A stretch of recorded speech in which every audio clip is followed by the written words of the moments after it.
teoriak suskribatzeko. Bikain, mila esker denbora hartu izanagatik, gurekin izanagatik. Baduzu zerbait gehitzeko, ez dugu nahi patu? Berdin, justu berriz egiteko Bisentek erraiten zuena, lehen aldikotz lortzen dugu piskat gauzatzen gure zirkuitu labura, iener eta energiarekin.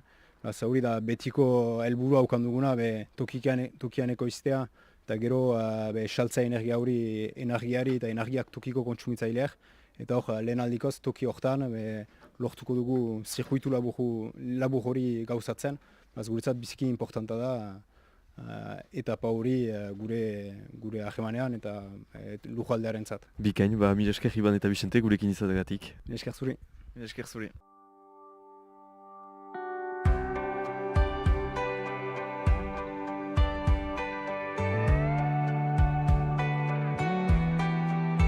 I let go of any chance that you were coming back like I was supposed to. I let go of anything with any strings attached like I had to. Oh, I was finally in the clear, feeling good, out the house, out the woods. Thought I was through with you, then out the blue I hear you hanging on the other side of this town. Somehow that messes me up.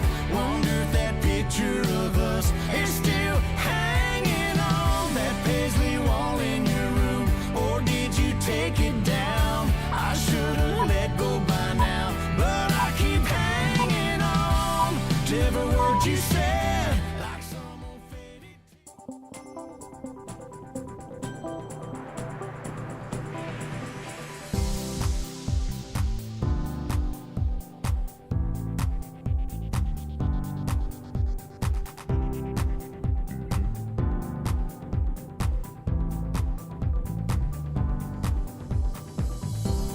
Informazioaren aria naiz irratian.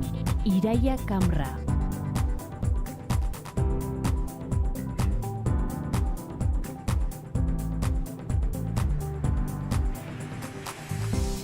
Egunon, goizeko 7 puntuan naiz irratian zaude. Save the Childrenen txosten baten arabera, gazten euneko 70 eta mutilen euneko 75 ez dute identifikatzen interneten sexu edukia saltzea sexu esplotaziorako moduan. Erakundea gehien kezkatzen duena da OnlyFans bezalako plataformei adin txikikoentzat egiten zaien publizitatea.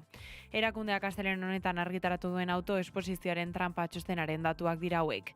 1000 gazteri baina gehiagori egindako inkesta baten bidez, ingurune digitaleko sexu esplotazioko dinamikak eta dinamika horiek errazten dituzten plataformak aztertu dituzte. Txaro Arranz, Euskal Autonomia Erkidegoko Save the Children gobernuz kanpoko erakundeko zuzendaria. Chica joven ofrece su tiempo o su cuerpo o su compañía a hombres a cambio de regalos que pueden ser económicos, materiales o a veces sencillamente emocionales. Lakuako exekutiboaren negoziatzeko borondatea ezbaian utzi dute Euskal Autonomia Erkidegoko oposizioko alderdiek. EH Bildu, PP eta Sumarrek oso zuzenketa aurkeztuko du diote Imanol Pradalesen 2026ko aurrekontuei. Hori bai, zuzenketa hauek ez dute eraginik izango EAJ eta PSEek behar besteko egingoa duten aurrekontuak onartzeko. Oposizioko talde guztiek osoko zuzenketak aurkeztuko dutela iragarri ostean, Noel de Anjou Ogasun sailburuak esan du, exekutibotik negoziatzeko borondate honez zintzo eta eraikitzailea izan dutela.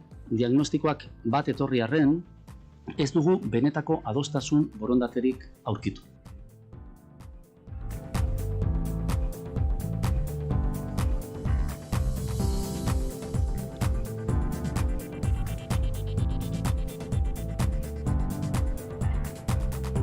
Azken asteotan albiste izan dira EH Bilduren, EAJaren eta PSren arteko elkarrizketak Euskal Autonomia Erkidegorako estatus berri bat adosteko. Orain arte sindikatuen ekarpena jasotzeko prozedurari egon ez dela ikusita, estatusari buruz elkarrizketan ari diren 3 alderdi politikoekin biltzeko eskaria egin du Igor Arroyo, Labeko koordinatzaile orokorrak jarrera zuzentzeko dei eginez. Gutxieneko soldataren herrikimen legegileari ezezkoa emateko EAJak erabili duen argudioetako bat da, hain zuzen ere, gai hau estatus berriaren eztabaidan jorratu beharko litzatekeela, ez? Eta justu estatus berriari buruz hitz egiteko labekin biltzari ezezkoa eman dio, ez? Iruditzen zaigu, hipokrita dela, ez? Jarrera hori, erabat kontraesankorra eta jarrera zuzentzeko deia egiten diogu. Eta Gazan 2 urte pasatxoko ofentsibak utzitako ondorio gordinen berri eman du beste behin ere UNRWAk, Palestina errefuxiatuentzako Nazio Batuen Erakundearen agentziak. Une honetan zerrendako palestinarren 80% laguntza humanitarioaren menpe bizi da eta gehieneko tordu bakarra egiten dute egunean zehar. Urriaren 10etik indarrean dagoen Estatu Batuakek eta Israelek diseinatutako suetenak ez ditu palestinarren bizi baldintzak hobetu eta egoerak katastrofikoa izaten jarraitzen du. UNRWAko hartarazi duenez, erakunde honek nabarmendu duenez, 10 gazatarretatik 9 muturreko pobrezia egoeran bizi dira laguntza humanitariaren mende baitaute erabat. Testuinguru honetan beharrezkoa dena baina elikagai asko zere gutxiagoari dira sartzen zerrendan eta milaka lagunek egunean otordu bat baina ez dute egiten.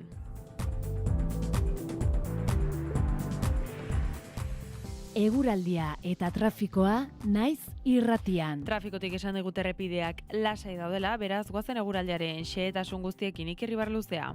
Giro euritsu eta ezatsegina nagusituko zaigu astearte honetan. Goizan goizetik hasita zerua estalirik egongo da eta euri giroa nabarmena izango da. Zaparradak Kantauriar isurialdean ia etengabe botako ditu, mardulak izango dira eta tarteka erruz botako du, uneren batean ekaitza jo eta kaskabarra botatzea baztertu gabe. Ego isurialdera ere zaparrada desiente pasako dira, bereziki Araba eta Nafarroa erdialdera, eta bertan ere litropolitak bilatuko dira eta lurraldearen hegoaldean ere zaparrada batzuk izango dira. Arratsaldean ego isurialdean euri gutxiago izango da, baina bertan oraindiken ere bustitik jarraituko du. Kantauriar isurialdean aldiz arratsaldean zer ere eguraldia ezatsegina eta euritsua izango da. Ipar-mendebaldeko haizea zakar edo oso zakar ibiliko da, bereziki kostaldean eta ondoren haizegunetan eta mendi inguruetan. Temperatura minimoek antzeko baloretan jarraituko dute, 1 eta 10 gradu bitartean errendituko dira, maksimoek aldiz behera egingo dute, Kantauriar isurialdean 9 eta 14 gradu bitartean errendituko dira. 9 gradu bitartean, temperatura beroenetan hotzenak Araba eta Nafarroa erdialdean neurtuko dira, altuenak aldiz kostaldean, eta honekin eur mailak ere behera egingo du, goizpartean 1200 metrotan kokatuko da, arratsaldean 1000 metrotara egingo du, eta gaupartean ez da baztertzen 800 edo 900 metrotik gora ere elurretan egitea. Informazioaren aria. Bi emakumetik batek indarkeria fisiko-sexual edo psikologikoa jasan du Euskadin. Ez da zure arazoa soilik, gurea ere bada. Azaroak 25, emakumeen aurkako indarkeria desagerrarazteko nazioarteko eguna. Emakunde, Eusko Jaurlaritza, Foru Aldundiak eta Eudel. Beno eta bihar zer erosiko dugu bazkaltzeko? Bada, Gabonetako bazkaria. Beno ikus dezagun. Txuletoiak saskira. Azpiazuna saskira. Baina oraindik badugu denbora. Arkumeari nik klik esaten diot. Sartu baserria km0.eu helbidean eta erosi Gabonetarako merezi duzun bertako haragirik onena. Baina bihar zer jango dugu? Tira emakumea, astirik ez dugulakoan ala.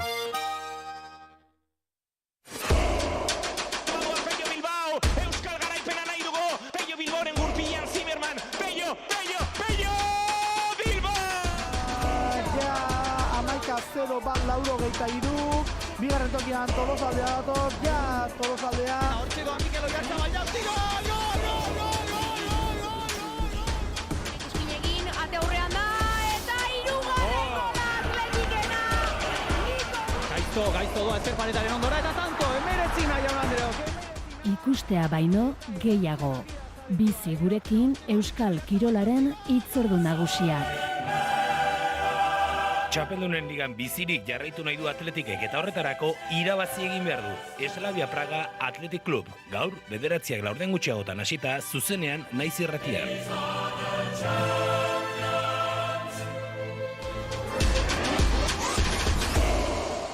Naiz irratia. Kultura eta hizkuntza politika sailak, hizkuntza politikarako sailburu ordetzak diruz lagundua.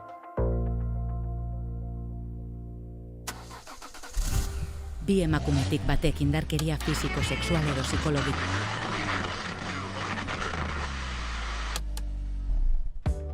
Irratia kotxean argi eta ozen entzun nahi duzu, 2 urratsetan egin dezakezu. lotu mugikorra Bluetooth bidez autora. Joan, irratia.naiz.eu helbidera eta klikatu zuzenean entzun botoian. Egunon, goizeko 8 dira, ongi etorri Naiz Irratira. Lekornuren dimisioak estatu krisia... Naiz Irratia, bi urratsetan, edonon eta kalitate ezin hobean.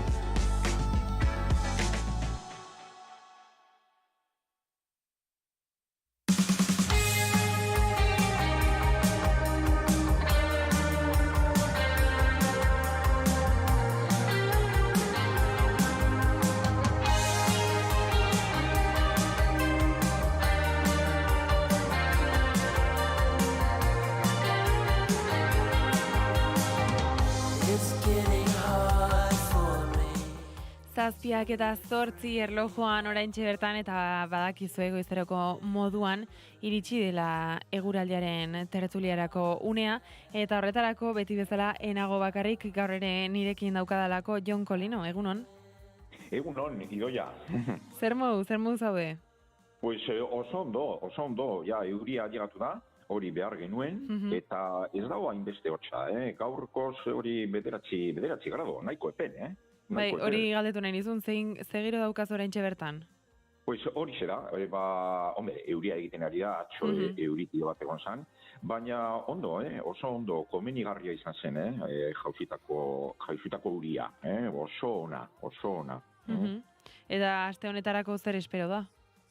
Pues bai, uri gehiago bihar esan dute pizkate hobetuko dela, baina bueno, gaur euri gehiago, izango dela. Nik uste eguraldi txarragoa izango dela, Bueno, gaurkoan badaukagu gai berezi bat aipatzeko, izan ere, agroturismoa eta iraunkorturismoa jorratuko ditugu, ze sarritan elkarrekin nastuarren kontzeptu oso ezberdinak dira, ez?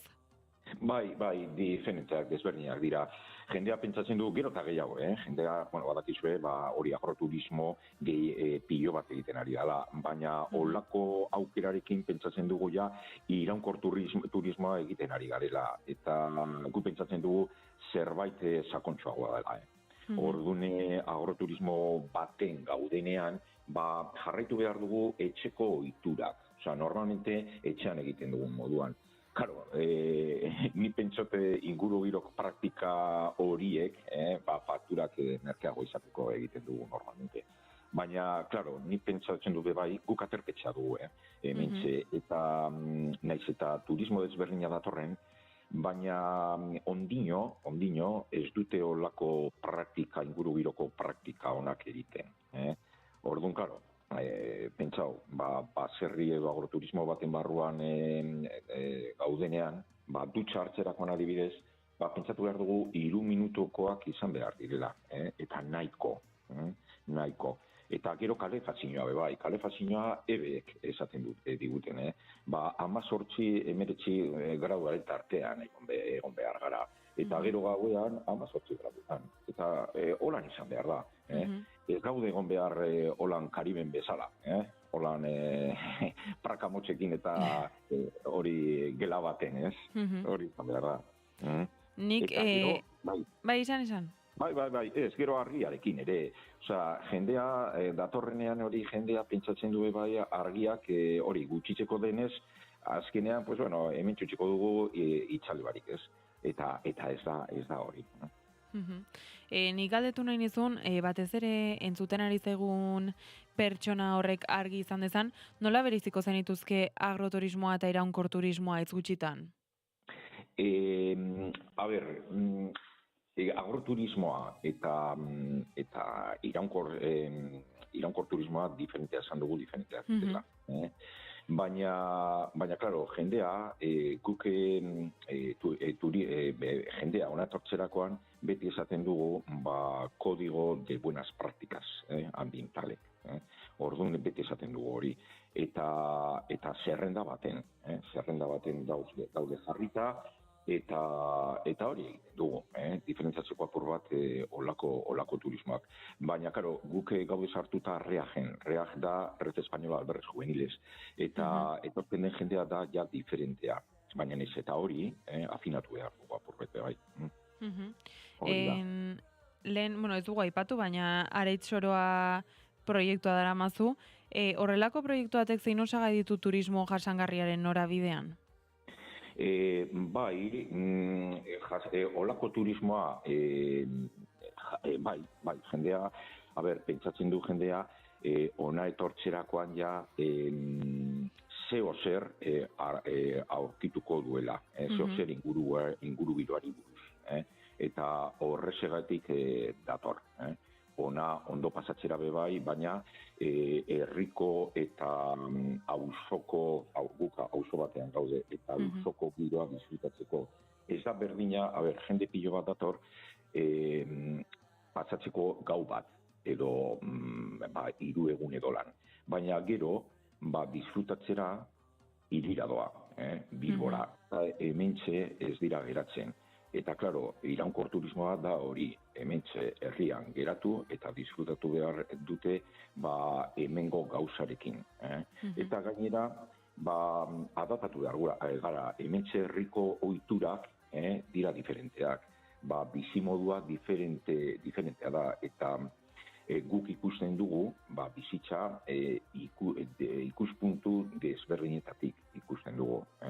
Eta, klaro, pentsatzen dute jendea, ona etorritakotan zarata barik egon behar dela. Eta ez da hori, hementxe herrian, auzoan, daude traktoreak, daude animaliak, daude adibidez oiarrak abesten dute goizeko 5 herrietan.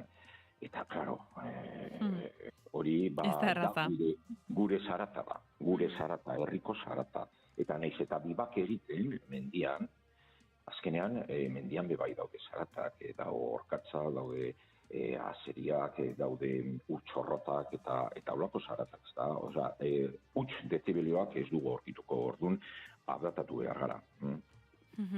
Eta kasu honetan zen izan behar du turistaren paperak?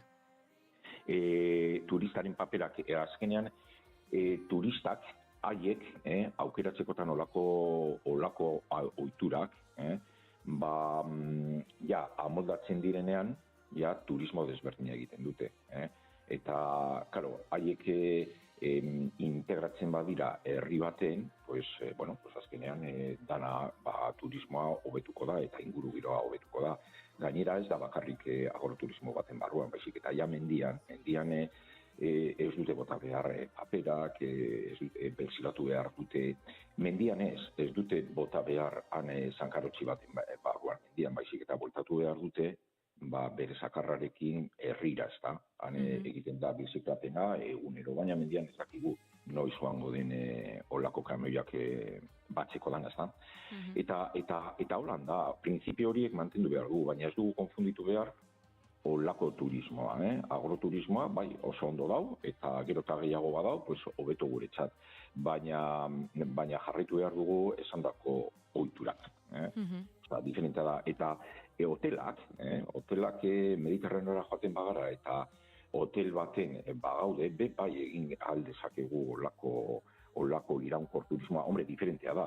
Aukeratzen badu olako destinoak, azkenean bultzatzen ari gara kostaldeko eta inguru esplotazioa, eta kontsumo pilo bat, energia ura, eta olako instalazioak mantentzeko.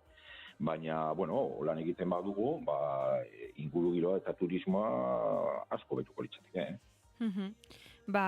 Ondorio hauekin edo geratuko gara. Jon Kolino, mila esker gaurkoan gurean egotagatik, eta hurrengo astean izango dugu elkarren berri. Ederto, ondo izan, astean pasa. Hori da, berdin, agor. Bai, agur.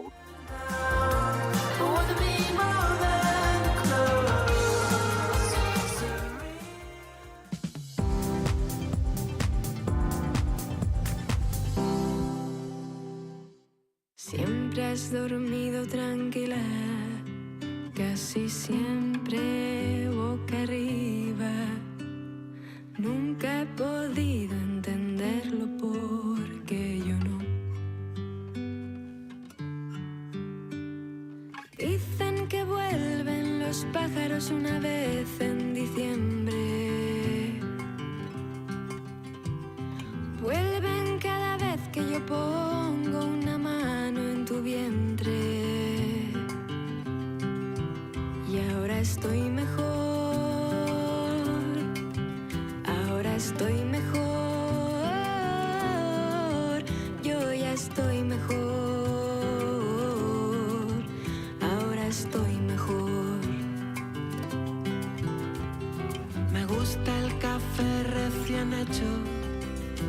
sin azúcar ni nada de eso.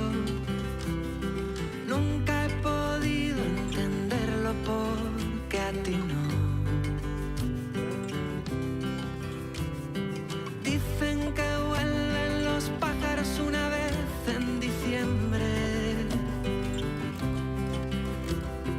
Vuelven cada vez que yo pongo una mano en tu vientre. Siento que vuelven a través del olvido de los días. Siento que vuelven a través de la fusión de las horas.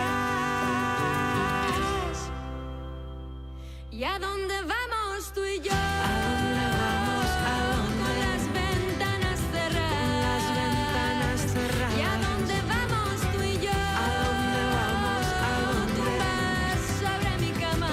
Vas sobre mi cama. ¿Y a dónde vamos tú y yo? ¿A dónde vamos? ¿A dónde? Con las ventanas cerradas. Las ventanas cerradas. ¿Y a dónde vamos tú y yo? ¿A dónde vamos? ¿A dónde? Vas sobre mi cama. Vas sobre mi cama.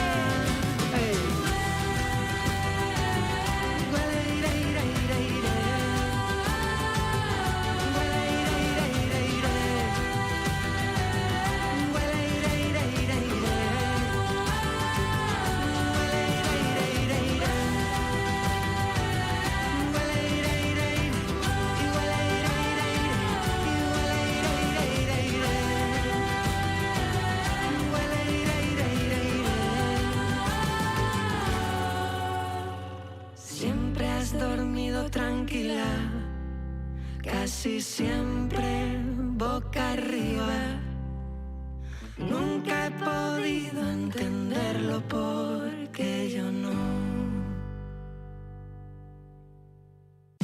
Informazioaren aria, naiz irratia.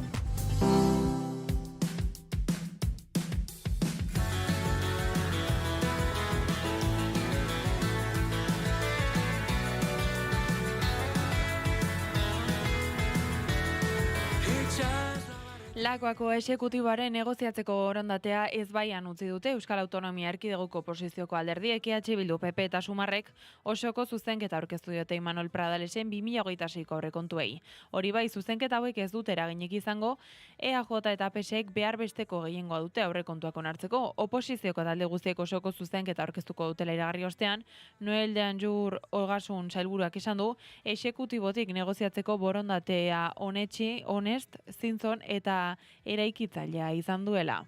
Politika ezin da epe laburreko maniobretara mugatu. Politikak herritarren benetako beharren zerbitzura egon behar. Peio Txandian oposizio buruak gogora ekarri du EH Bilduren proposamen bakarra, etxe bizitza publikoa sustatzeko funts publiko-pribatu baten sorrera izan dela. Azaldu duenez, exekutiboaren erantzuna izan da. Proposamenak ez duela tarterik 2026ko urteko aurrekontuetan eta etxe bizitzaren arloko larrialdiko neurrien lege proposamena babestea. PPko Javier de Andresek Ogasun sailburuak egin duen proposamena kritikatu du, egindako proposamenak exekutiboaren aurrekontuan jaso zeuela erantzun zioten. Sumarrek ostiralean iragarri zuen osoko zuzenketa, lakoak negoziatzeko prestutasuna adieraztearren, bileretan ez dagoela interesik deitoratu du Jon Hernandezek. Oposizioen kritikeen berri izan ostean, Noel de Anjur Ogasun sailburuak esan du, ez dutela akordiorako borondaterik topatu eta epe laburreko maniobra politikoak lehen etxi direla. Politika ezin da epe laburreko maniobretara mugatu. Politikak herritarren benetako beharren zerbitzura egon behar.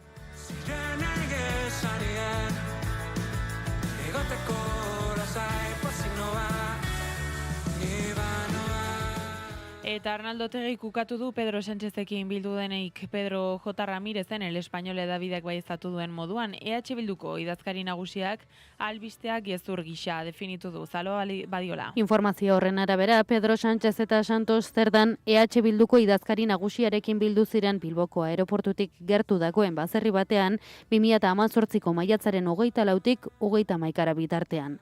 Antxon Alonso enpresariek antolatutako topaketa bati buruz ari zen hedabidea. No, es rotundamente falso que existiera tal reunión.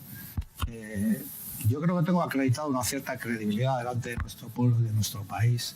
He dicho en muchas ocasiones en su programa también que yo no es que no haya estado con el señor presidente del gobierno español, Pedro Sánchez, que no he hablado nunca con él. Hala Pedro J. Ramirezen edabidean argitaratutakoa gezur lotxagabea fake news bat eta bloke reakzionarioaren asmakuntza dela esan du Otegik. Es absolutamente falso que existieran esas reuniones. Es una invención, un fake news, porque son profesionales de la mentira y por eso he recordado el episodio del 11M, ¿no? Porque aquí los mismos trataron de engañar al conjunto de pueblos y naciones del Estado español diciendo que el atentado estaba determinado en una determinada orientación para salvar unas elecciones y ahora lo que quieren es acceder al gobierno mediante las mentiras. El español egunkariak Koldo Garziari egindako adierazpenei ere erantzun die EH Bilduko buruzagiak, izan ere edabideak argitaratutakoa egia dela esan du Garziak. Y yo les reto a que demuestre que eso es así. Les reto a que diga en qué caserío, en qué fechas, en qué horas estuve yo con Pedro Sánchez y Santos Cerdán. Pedro Sánchezek berak ere ukatu egin du Otegirekin bildu izana. Eso es mentira.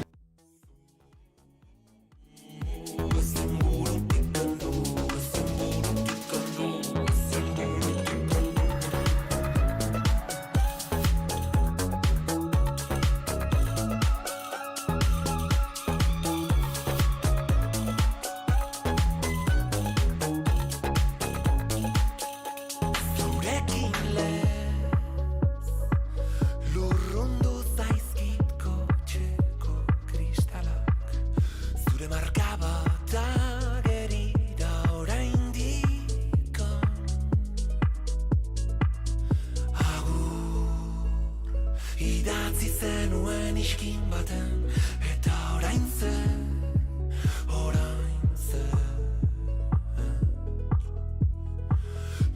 No gertu ginen, eta orain ez.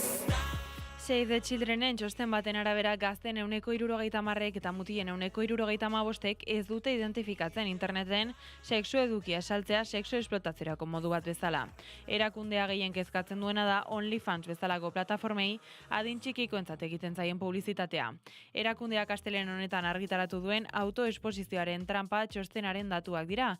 1000 gazteri baina gehiagori egindako inkesta baten bidez, ingurune digitaleko sexu esplotazioko dinamikak eta dinamika horiek errazten dituzten plataformak aztertu dituzte. Txaro Arrantz Euskal Autonomia Erkideguko Save the Children gobernuz kanpoko erakundearen zuzendaria. Chica joven ofrece su tiempo o su cuerpo o su compañía a hombres a cambio de regalos que pueden ser económicos, materiales o a veces sencillamente emocionales. Horien artean daude sugar dating webguneak edo OnlyFans bezalakoak erabiltzaileek sortutako edukietarako sarbidea eskaintzen dutenak, sortzaileei kobratzeko aukera emanez.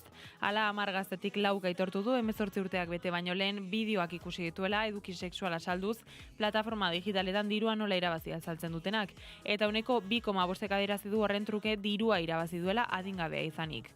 Horrek esan nahi du 40 gaztetik batek sexu esplotazio digitaleko esperientzia zuzena izan duela 18 urte bete aurretik. Gainera, 14,4 erantzun zuen hori egin zuen norbait ezagutu zuela eta mutilen 45 eta galdetutako nesken 49 baina gehiagok sugar dating delakoa zerbait positiboa zela zioten publizitatea aurkitu duten sare sozialetan, adingabeak zirela hau dena. La percepción que se tiene de algo que es explotación sexual es que detrás de esto hay una forma de ganar dinero que no solo es legal, sino que además es legítima. Informazioaren aria.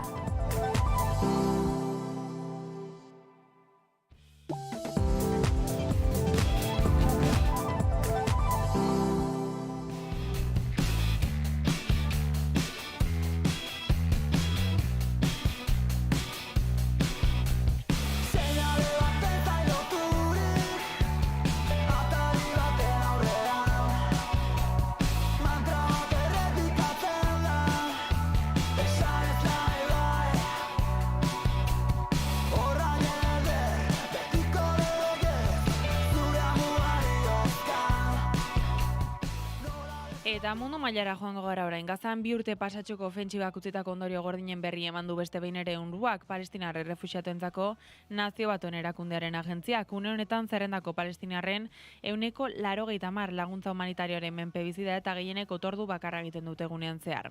Urriaren 10etik indarrean dagoen Estatu Batuakek eta Israelek diseinatutako suetenak ez ditu palestinarren bizi baldintzak hobetu eta egoera katastrofikoa izaten jarraitzen du. UNRWAko hartarazi duenez, erakunde honek nabarmendu duenez, 10 gazatarretatik 9 muturreko pobrezia egoeran bizi dira laguntza humanitarioaren mende baitaute erabat. Testuinguru honetan beharrezkoa dena, baina elikagai askoz ere gutxiago ari dira sartzen zerrendan, eta milaka lagunek egunean otordu bat baina ez dute egiten. UNRWAk dioenez 2 urteko infernuaren ondoren Gazako palestinarrek errealitate apokaliptiko bati egin behar diote aurre, biztanleriaren 80% desplazatua dago eta eraikin gehienak kaltetuak izan direnez, 2 aukera dituzte gazatarrek uneotan gaua pasatzeko. Eraikinen hondakinen artean bizi edota improvisatutako kanpalekuetan. 16 urteko Rimas kanpalekuretako batean bizi da eta bere testigantza zabaldu du UNRWAk. استفدت من المساعدة المالية إنه اشتريت قرطاسية لمدرستي واشتريت رزم الصف 10 وصرت أروح على المدرسة. 16 urte eskasekin Rimas beranai txikiaren arduraduna da, haren gurasoak hil baitziren Israelgo eraso batean. Etxea ere galdu zutenez, oihalden da batean bizi da, anai txikia eta monarekin batera. زي أي طفل ساعدني بإني أشتري علاجي وعلاج كنان. علاجي ما كانش متوفر، لما كان متوفر كان سعره غالي شوية، فلما أجت برضو المساعدة غيرت كتير ووفرت وساعدتني. Laguntza humanitarioa ez ezik Israelek nahi bezala urratzen jarraitzen du suetena. Astelen honetan beste 4 gazatar hil dituzte, 2 Jan Junisen eta beste 2 Gazairian. 343 dira Israelek eraildako gazatarrak bake akordioa martxan jarri zenetik.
Zazpiak eta 31 arlo joan eta iritsi da editorialari bere unea egiteko momentua. Horretarako gaurkoan gurekin daukagu Zalo Abadiola, egunon. Estatus berriak, akordioak eta konplizitateak behar ditu. Azken aste hauetan albiste izan dira EH Bilduk, EAJak eta PSek estatus berriaren edukiak adosteko egin dituzten negoziazioak. Euskal Autonomia Erkidegoko 3 alderdi politiko nagusien arteko elkarrezketek eman duten alde batera utzita, atzo LAB sindikatuak prozesuan sindikatuek ere parte hartzeko beharra planteatu zuen eta parte hartzeko bideak eskatu zituen. LABek 2 arrazoi eman zituen bere proposamena justifikatzeko, bata estatus berriaren edukiekin lotua eta bestea politikoa. Lehenengoari dagokionez, sindikatuek gogorarazi zuen eztabaida politikoaren erdigunean jarri behar direla langileen lan eta bizi baldintzak. Egungo estatutua oso mugatuta dago gizarte eta lan eremuan hobekuntzak garatzeko, eta horren erakusgarri dira pentsioi eta gutxieneko soldatari buruz egin berri diren herri ekimen legegileak. Gaur egungo esparruan fiskalitatea da gehien garatu den lehia, baina zoritxarrez, haren gaitasuna ez da erabili aberastasunaren banaketa bidezkoagoa baterantz aurrera egiteko, eta hitzitik, haren potentziala kapitalak jasaten duen karga fiskala murriztera bideratu da, eta horrek politika publikoen irismena baldintzatu du. Labek estatus berriak sindikatuen eta oroar gizartearen babesa izatearen garrantzia azpimarratu zuen. Euskarri sozial zabala artikulatzea funtsezkoa izango da estatusaren proposamenak oztopoak gainditu eta herriaren garapenerako tresna eraginkorra izan dadin. Zentzu horretan euskarri hori egituratzea ezinezkoa izango da gizartearen inplikaziorik gabe eta horregaitik da garrantzitsua partaidetzarako bideak irekitzea. Testuinguru horretan EAJak bakarrik baztertu du Labek biltzeko egindako eskaera. Jeltzalean haserrea gero eta ohikoagoa dena Gasteizko legebiltzarrean gertatu zen herri ekimen legegilearekin. Indar sozial eta sindikalen parte hartze politikoa oztopatzeko ahalegina ibilbide laburreko amarrua da baina. EAJak elkarrezketa monopolizatzeko duen ahaleginak indar soberanistak ahultzen ditu. Herrialde gisa jartutea ezinbestekoa den une honetan.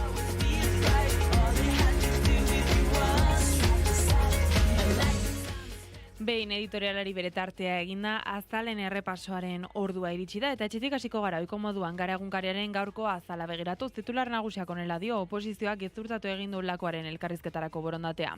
EH Bilduk, PPk eta Sumarrek aurrekontu proiektuari zuzenketa oso bana aurkeztu diote, baina PNV eta PSek duten gehiengo absoluta tarteko ez dute eragin praktikorik izango. Argazkian nazioarteko errealitate latz bat, Gazako egoera humanitarioa da protagonista. UNRWAko hartarazi du Israeleki egunero urratzen duen suete hautxiaren ostean, biztanleen 80% baina gehiago guztiz dependentzia goeran dagoela laguntza humanitarioarekiko eta asko eguneko ordu bakarra jasotzen dutela.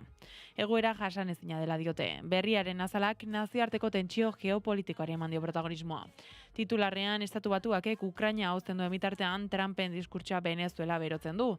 Donald Trumpek adierazi du Ukrainaren inguruan zerbait ona gerta litekela, baina Washingtonek aldi berean estutu du tonua Venezuelaren aurka Kartel de los Soles izeneko sarearekin gobernua lortuz. Maduroren gobernuak berriz Estatu Batuaken esku hartzea justifikatzeko asmakizuna dela salatu du. Europako potentziek argi utzi dute Ukrainaren lurralde osotasuna ez dela negoziagarria. Argazkian bestelako kezka bat du gaur berriak, Labek eta kontseiluak protestak egin dituzte Bilbon eta Donostian administrazioko hizkuntza eskakizunei buruzko azken epaia salatzeko. Sindikatuek eta euskalgintzak euskara desofizializazio prozesua abian dela ohartarazi dute. Bestale deiaren azalean politikak hartu du pisua, titularra EH Bilduk eta PPek eten egin dute aurrekontoi buruzko elkarrizketa, arrazoi guztiz kontrajarriak argudiatuta. Biek ala biek kritikatu dituzte kontuak, baina ikuspegi oso ezberdinetatik, batzuek ez direla nahiko edakorrak diote, besteek berriz gehiegizko gastua dagoela. Kirolak hartu du argazkiaren protagonismo, Atletikek gaur gauean hartu behar duen erabaki garrantzitsua du ardatz. Pragako hotzean jokatu beharko dute, Eslaviaren aurka, larumateko kolpearen ondoren Championsen lehian jarraitzeko. Gipuzkoako egunkariak berriz ere aurrekontuen inguruko desadostasuna jadirri du lehen lerroan, titularra EH Bilduk eta PPek hautsi egin dituzte Jaurlaritzako aurrekontuen negoziazioak. Argazkia berriz estatu mailako auzi ezagun batera doa, Pujol familia auzitik pasatzen ageri da. Jordi Pujol espresidenteak etxetik jarraitu ahal izango du epaiketa, baina familia osoak egin beharko dio aurre akusazioei. Diario de Noticiasen gaurko azarak indarkeria sexualaren aurkako borrokar du ardatz. Titular nagusian, indarkeria sexualaren arretarako zentroak 700 emakume hartatu ditu 17 hilabetetan. Nabarmen dute indarkeria matxista detektatzeko bataz besteko epea 5 urtekoa dela, eta adin eta egoera askotariko emakumeak direla erabiltzaileak. Argazkian bestelako kontuak, garraio sektoreko langileen protesta. Langileek 132ko soldata igoera eskatu dute eta mobilizazio gehiago iragarri dituzte. Diario de Navarraren azaleko gai nagusia gazteen osasun mentala. Titularra gazten artean gora egiten ari da pantaien erabilerarekin lotutako antsietate eta depresio kasuak. Nafarroko Pediatria elkarteak kezka azpimarratu du joera azkorra dela eta familiek eta hezkuntza sistemak prebentzio lan sakonagoa behar dutela.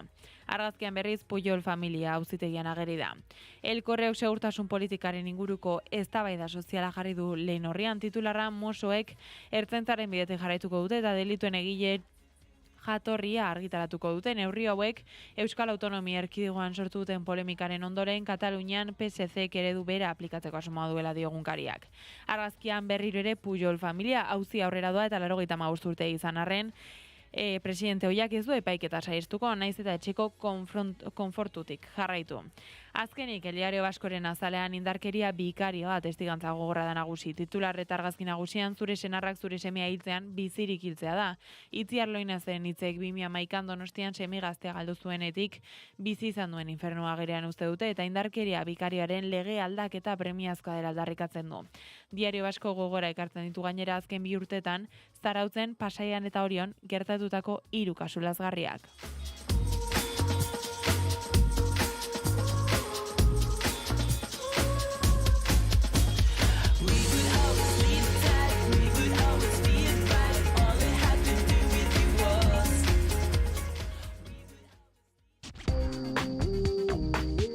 Naiz irratia.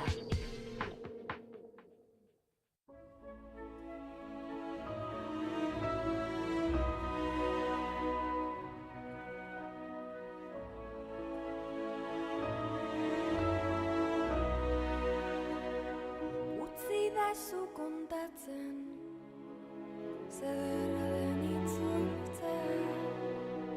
Utzi da zu kontatzen, malko urdinen artean. Utzi da zu kontatzen, zederren jakitea. Maiteko zaitu dala, itxasoaren beste aldean. Utzidazu kontatze, izarren artean. Utzidazu lastantze, irakorde hauetan. Utzidazu kontatze, zederra den zu ikustea. Utzidazu kontatze,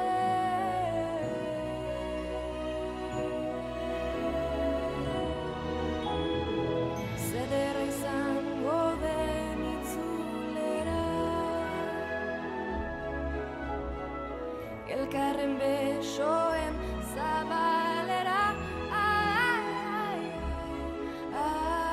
Zuen fede guztiei eustea. Zuen min malkoak baretzean.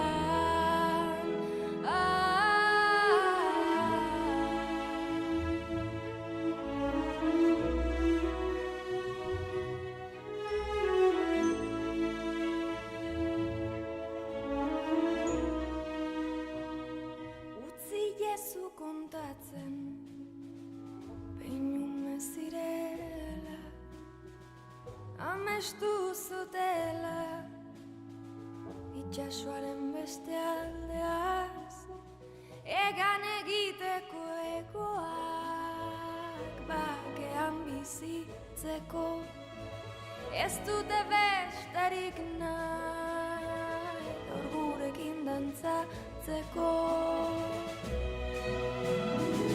Zederra izango den itzulera, elkarren besoen zabalera. Zuen fede guztiei eustea. Zuen min malkoak baretzean. Zederra izango den itzulera, elkarren besoen zabalera. Zuen fede guztiei eustea. Zuen min malkoak baretzean.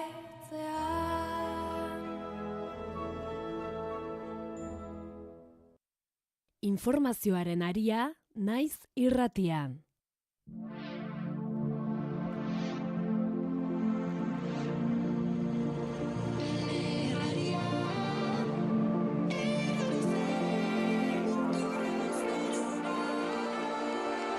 Zer esango dizudanik, jada ez da kizuna.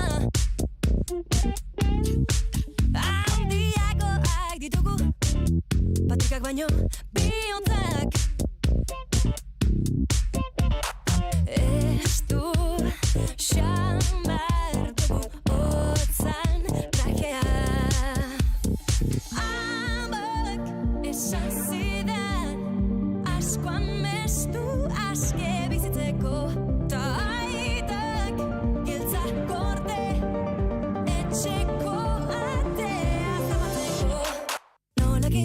hauongi bidean hartu kepemin ez dago asmatzerik berandu baino lehen fokuak itzali da alde egingo dementik apurkago azakatzen ofizionen erritualak boloak ikustea bihurtu da espioitza industriala eskerrak oraindik baden jende naturala ambak esan zidan asko amestu aske bizitzeko ta aitak hiltzak gorde etxeko atea zabaltzeko nolakin hauongi bidean hartu kepemin 7:43 erlojuan oraintxe bertan, eta bakizu goizerako moduan iritsi dela goizeko tertuliaren unea, eta horretarako gaurkoan irekin dauzkat Iker Gurrutxaga, Lander Martinez eta Goi Belateki, egunon. Egunon. Zego soitze egiten ari zaren, ez da? Zeba? Hala egin dit, belarrira. Ez dakizu egin dizuen. Orain arte ez asko figatu, baina, ez dut asko entzun, baina... Abistea kontatzen baino goxoago, aritzen bintzat. Baina desberdina delako tonua. Horre ezin da tonu berdina jarri. Orain erakusten dut benetan lo nagoela. Grazia egiten ditzet, biegunetan baiatz eta bai gaur, Jon Telleria lankidea sartu denean, beti berdina esan du. Egoi eta pellizketan eta Ireia oraindik lo. Eta bai, horrela izaten da, bueno. Ez da zer gertatzen. Goiza, oso goiza. Oso goiza, eta oso goizdiek izara. Bai, baita ere. Zer moduz zaudete? Zer moduz aste artea? Ondo. Bai, atzo baina beto? Bai, ezak gaur bereziki motibatu da esnatu naiz. Laneako gogoz. Beretan? Ara, venga, ondo. Segi konpontzen. Bueno, aizu, hemen bakoitza, bale. Ez da ondo iruditzen zait, posten naiz. Ez. Nik egia esaten duzu ordutegi honetan gogoz naiz etortzen. Eta gainera, karreteran eguraldi hau, ez du laguntzen. Ez, egia esan gaur gaina baita nire tornen zenean, errepidea, bazan... Urbaltxak. Ni iristen, pegire esan dut, iristen ari nintzela... Urbaltxak. Hori zer da? Putzu handiak. Jesus. Baltxak egiten direnean, errepideko baltxak, urbaltxak. Nik justu etorri nahi zenean Donostian sartzen ari nintzela metro baterare nuen ikusten. Naiz poliki sekulako zaparrada erori da, eta... Bat gehiago. Eraso kadabil, Zuko izaten ez zualako empatiarik sentitzen gidatzen doazenekin? Ez di joan jorri datzen. Ez, hori indik ez, neatorrenean, bai, eta askotan gaina kotxe berbere egiten dugu topo, egunero berdina pasatzen dut, beste datutan beste datekin gurutzen da, ia beti berdinak. Beti fiti iguala dago. Nola? Fitipaldi iguala dagoela. Baita hori da. Enez ni fitipaldietako bat, esango dut, baina beti baude pare bat ere, atoa letxe pasatzen daudenak. Ez, abiaduratik ez dut esaten, abiadura, ez da zerbait askotan ez daudenak kezkatzen. Autoaren abiadura. Nei autoaren abiadura baino gehiago kezkatzen hau, nola gidatzen duen. Bai. Hemen sarreran eseak egiten dituztenak, lau erreiak gurrutzatu berrio bestaldera itzultzeko, eta... Horren inguruan ez dugu hitz egingo, pasaren astean eztabaida txiki bat edukin nolako Pellirekin eta Joarrekin, eta babitu, jakin nuen pasaren astean, ez kanpoko mugimendu bat egiten pasatetu ala azken urteak, baina bueno, ez da zer gertatzen. Beste batzuk aparkatzen bi plaza okupatzen dituzte eta zer gertatzen. Hori da, uste dut eguneroko... Atzo asarratu nintzelako. Zubeldiarrenteko norbait dugu entzuten, ez? Normalean erredakzioko batekin izaten da. Erredakzioak izaten dira normalean asarratzen naizenak. Zubeldiarren berdin dit. Nik tertulian bronka botatzen duenetik, beti aparkatu baino lehen Ikerrengan pentsatzen dut. Esaten, hemen uste banatut kotxe atzean edo aurrean norbait kalituko da. Hori niretzako oso garrantzitsua, bi plaza ez okupatu, mesedez. Hemen, batez ere redakziotik gertuen urrunago denean ez duen beste izorratzen. Niretzat bai. Bai, esan nahi dut, han bukaerako zeran, han bestea da, enpresa batek dituela baita ere 40 kotxe. Bai, aparkatuta. Eta beste aldean ere beste enpresa batek eta konturatu nezela beste aldeko enpresa gainera aparkaleku pribatua baduela. Hau da, barruan baditu plaza batzuk, baina plaza baino kotxe gehiago ditu, ez da gitu. Guk ere bai, azizuko ere enpresara. Baina, bai, eta goizetan ikusten dut distantzia begiratzen da, eta batzuetan badakizu bere izan dela. Ez dela, kamio bat zegoen, eta kamio tarte gehiago okupatzen. Horrek eserratzen asko. Bakit hemen pertsona bat Fiat, doblo bat duena. Figatu zaitezte bat zen bateko tarte gozen du, kotxe baten, bestaren artean. Bai? Bai. Normala da, gero baita, askotan, goizeko lautan. Hori da betiko ez da, bale. Bakimu zeinen. Nik kotxegatik ezakit. Nik ez dut esan. Nik dakit Iker zeinengatik esatzen den. Baina, kotxe marka ezakit. Gaur nahiko txukun. Bai, baina hori ikustu baita askotan dela, heltzen gara goizeko, bai, laute herritan, bostetan dena delakoa, tartea hauzez du kotxa ala moduz, eta gero hartzen zara, ostras, espaloiera arte metro terdi gotzi dut. Bueno, bai, hori batzen batek egin dezake behin kasualitatez. Bat egitea zurekene? Ez da, asko, esan edut, zinezen tokien ere hori asko hortatzen delako. Eta askotan, isuna jaso, nik behin egin nik gaizki utzi bat autoa, isuna jartza bai dute, oso ondo. Baina gero bi plaza okupatzen ari denari zerrate ez dute isunik jartzen. Bai. Hori ere isunera. Zer da gaizka aparkatzea? Hori ere isunerako motibo ez alda. Zer da gaizka aparkatzea? Menduteko toki baten ala moduz aparkatzea, ongi aparkatzea da? Ez. Zuk ere sufretuko duzu hori antiguan, ez da? Nik, zorionez Iker, zoritxarrez ez daukat orainik gidabaimenik. Bueno, zorioneko azu. Martxan abilateatzeko, giero aparkatzerako momentuan ere... Horratzetik joarrari da, ospatzen ari da, ez dela bakarra eta hori guztia. Nik bakit komerik izango dutela gero aparkatzeko momentua, zein klaseak ematen nahi zenean, irakasleak oiuren bat beste bota behar izan dit, esateita gairo gaina, oain, gurasoek esaten diate, jolan dezte suertea dakazun, zein kamarak imiten dezu edena. Kotxea kamarita daka. Atzeak abotatzean, gero egia da, behinkare dateratzean nire gurasoren kotxeak 21 urte dituela. Ea una montatu gara izen, mobilekin jarriko nahi selfie moduan edo, kamararen egiteko, eta ondo barketu gara izu. Akaso, espilo kortako dituzu. Edo akaso lehen inbertsio hori izango da, autoarena. Askotan izaten da gurasoena autoa heredatzen duzunean, lehen irrati aldatzen zen. Bai. Gaur egun akaso kamera erosiko dute. Urkapat jarriko diote edo. Ez badaude sistemak, saltzen dituzte. Beretan? Lehenengo kotxa Opel Vectra bat izan zango, luze-luzeetako bat, pixutxua, gainea direkzioa apurtuta zekana, eta ez dakit nondik atean, baina datu nion irratia. Zer? Direkzioa apurtutatzen eukiko. Bai. Kriston gogorra. Hori beste oso direkzioa apurtuta. Apurtuta ez, baina nola da, neretzen zaio gaztelania zere, direkzioa asistida da, ez? Lagundutako, direkzioa edo apurtuta zegoen, eta aldatu nion irratia eta ezakitzen zan, baina bai gogoratzen dut lagun baten bitartez lortu nuela, eta aukerazekala, hori oso berri izan zen, baina aukerazekala USB-a sartzeko. Diskez gain, USB-a jartzeko. Nireak soilik USB-a zeukan. Hor egin nuen fallo. Ez zeukan CD irakurgailurik. Nireak badauka. Fallo egin nuen. Baina aldatu nuen, lehen da biziko gauza aldatu. Gero kotxori estraiatu nuen. Siniestro. Total. Ondarri birani egun batean. Bakizu no esaten dan ez dela gidatu behar txankletekin. Egia da.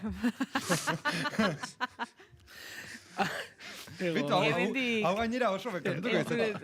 Ondarri birani joan, eta ez dakit. Ekain partean olako zehoze eta gainera, normalan inguruko ongi ezagutzen dugu bidea eta behar baino... behar baino azkarrago ninduala. Zer gertatu zen txankletarekin? Ez dakite, enbragarekin edo zerkin izan zen, baina... Kapeatit. Bai, pixkator, eta itortu barut, azkarregin joan, orduan. Inorretzen nuen aurretik eraman, ez da?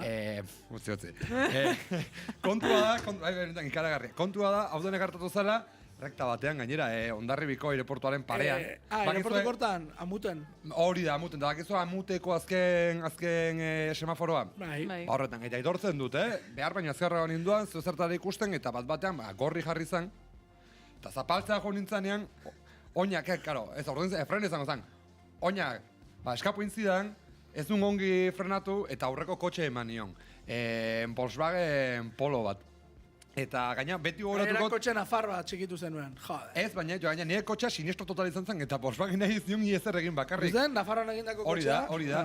Eta alako batean, baina izugarri jatorra izan zen emakume hori, guentzuten ari bada agurtuko dut, benetan, nire lehenengo istripo izan zen, lehenengo eta azkena, nik idatzen. Baina, eta Andrea geitxin zen, eta esan, barkatu ezakizer, baina irriste indit ezakizer, eta lasai, oso jatorra, eta esan zian, zu lasai egon niongi nago, bakarrik pixat gezatu nezela nire amatzean doalako.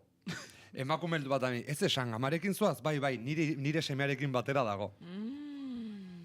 Baina ondo zeuden, ez da? Bai, danak bikain. Eta alako bat esan zian, bueno, lasai egon, guazen egitera seguraren paperak eta nire kotxetzen behar bezala errepidea momentu horretan. Orduan, esan nion, Andrei, niko hienekila egiten, eta bera esan zen, bueno, nik beteko izizut paperak, eta berak egin zizkidan. Hori gaina bukatzerakoan pixat aserratu zan, eta arrazoia bazun, ze bukatzerakoan esan zen, bueno, importa, ja, bidean daude udaltzainan ezakizer, imani joa, eta esan, itxaron, karri papera, eta utzia zuira kurtzen zer idatzi duzun. Bazpa ere, ez. Bai, benetan, nire Opel Vectra. Hemendikan entzulei esango diegu txankletekin ez gidatzeko. Ez egin, hobetan kutsik. Hobetan kutsik egitea. Ego, igual... Ez, baina benetan, ustetan kutsik gidatzea... Zapatiak, horretziko dugu. Baita, baina legezkoa da, Ankutsik. Ankutsik. Esango nuke ez. Ikusten, gustatzen zait, esango nuke bai. Segur zaude, esango nuke bai. Claro, zortik artean iztegi ez dugu azten. Hemen momentu espekulatu ezaket. Ez, nik ere uste dut baietza. Nik ere uste dut posible dela. Txankletekin ez eta ankutsik bai? Uste dut baietz. Moto ez, noski. Baina. Adis. Geminis esan nahi nunta. Gemini, barkatu. Geminiren arabera, ez da gomendagarria ankutsik gidatzea, baina ez dago espreski debekatuta. Legeak ez du alakorik jasotzen. Bueno, vale. Alare, zapatiarekin gidatu. Eta hemendik Lander laguntza bezala, noizbait kotxez etortzen bazara, ez esan inorri ze kotxe daukazun. Gaizki aparkatzen baduzu, bronka zuretzat joango data. Diana, bestela nik hori poligonoan azken partean aparkatuko, eta gero inoz nador paseito bat ematen, edo toro jalitut bi plaza hartu aparkatzeko, ez da? Hori da, bai. Fondoan ba. Hori da. Gutxiago aserretzen da bat. Bai, ez Iker, kaso honetan. Ez, besteak ere aserretzen gara, ez niri ere gertatzen zait. Gauza nik ezakizkidala jendearen kotxeak. Orduan, bakarrik Iker eta... Ikasten joaten zara. Bai, ez da, horregatik, ez esan zein den zure kotxea. 5 minutu geratzen dira, ez dakitik ergaurze abeste ikari gozu. Ondo, ez dugu ze beste gairik. Beitu, bihar itzen gogo gaiaz, nik auritzen barruan... Biharrik ez dut itzen gogo gaiaz. Bueno, beitu, galdera bat, euskaraz robota edo errobota da? Robota. Robota, beitu, bakagu katx bat, ze kontua da, osakidetzat, sahaki, errobota, orkestu duela, ez. Orain txaldatuko dut. Zuk idatzi duzu? Ez. Bale, ez. Baina ez dut robot. Robota, horret ikusi da, errobota, baina, bueno, kontua osakidetzan... Bazpare begiratu egingo dut, hau baina... Radar bezala esango nuke, robot. Hori da, ez da, erradarra. Hori, eta begiratzen robot. Robota, bale. Robot bat eramango dutela pediatriara, osakidetzan, eta, bueno, berez, ideia honek egitzen zait, baina pixkat beldurra egit ikusi duzuan saki.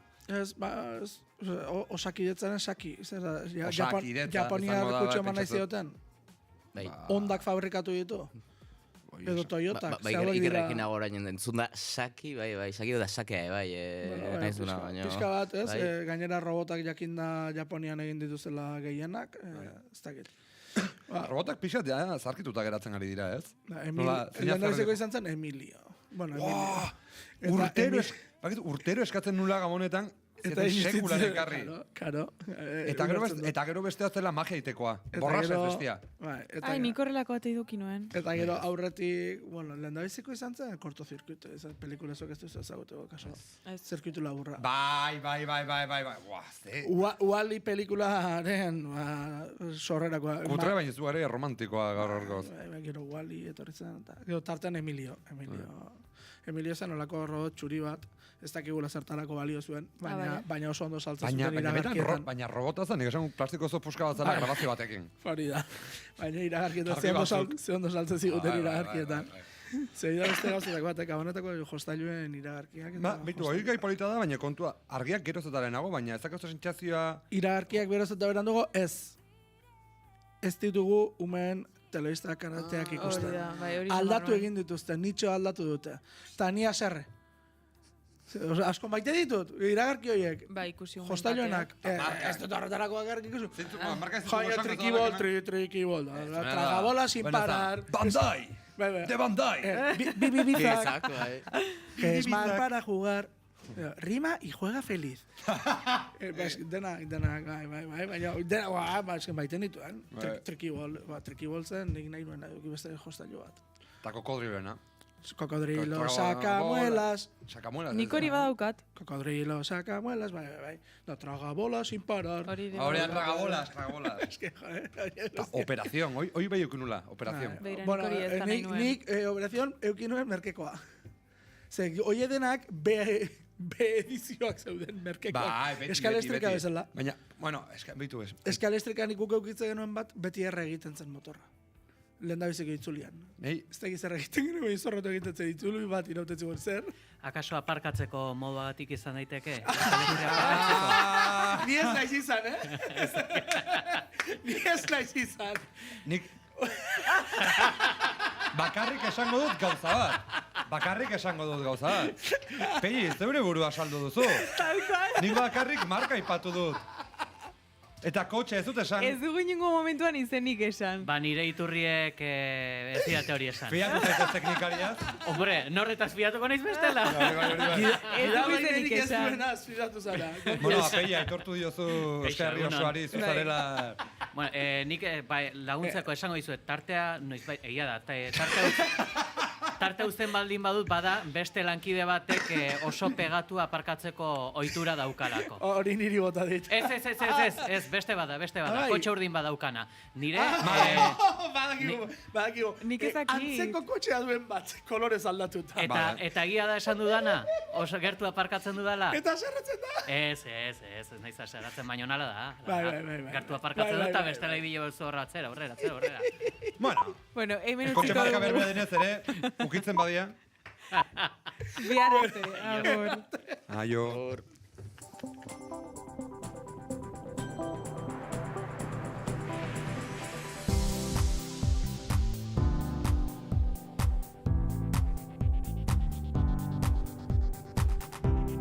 Informazioaren aria, naiz irratian, Pegi Lekuona. Egunon, goizeko 8 dira, ongi etorri naiz irratira. 6 emakume hildako utzi ditu indarkeria matxistak Euskal Herrian, horien artean 13 urteko neska bat, urtarriletik irailera 7.000 salak eta baino gehiago jarri dira egunean 25, eta hauexek dira indarkeria matxistak 2025 urtean utzi dituen zifrak.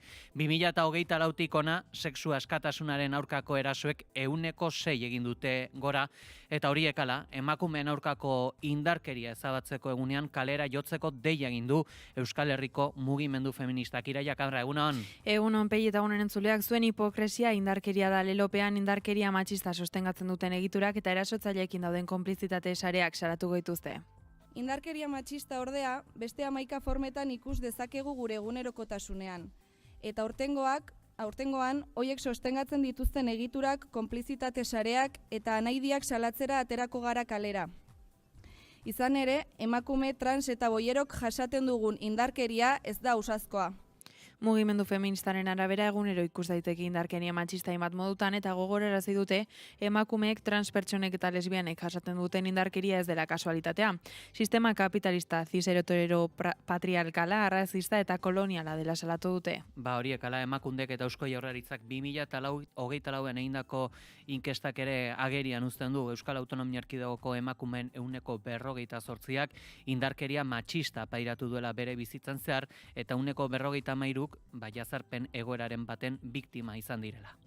Jazarpen sexualaren barruan sartzen dira adibidez, begirada lizunak, nahi ez den kontaktu fisikoa, gorputzeko atalak ukitzea, edota sexu keinuak eta exhibizionismoa besteak beste.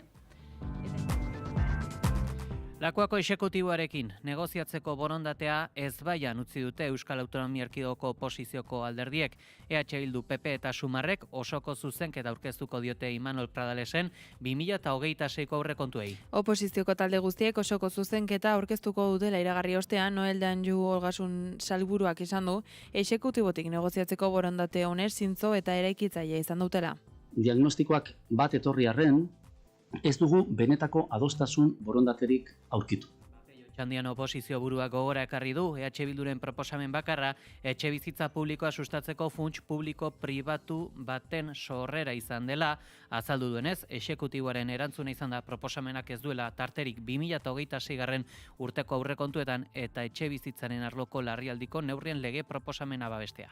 Eskatzen zaiguna aurrekontuak babestea ezeren truke, inolako konpromiso presupuestarioren presupuestario jasotzen ez duen plantamentua da hau.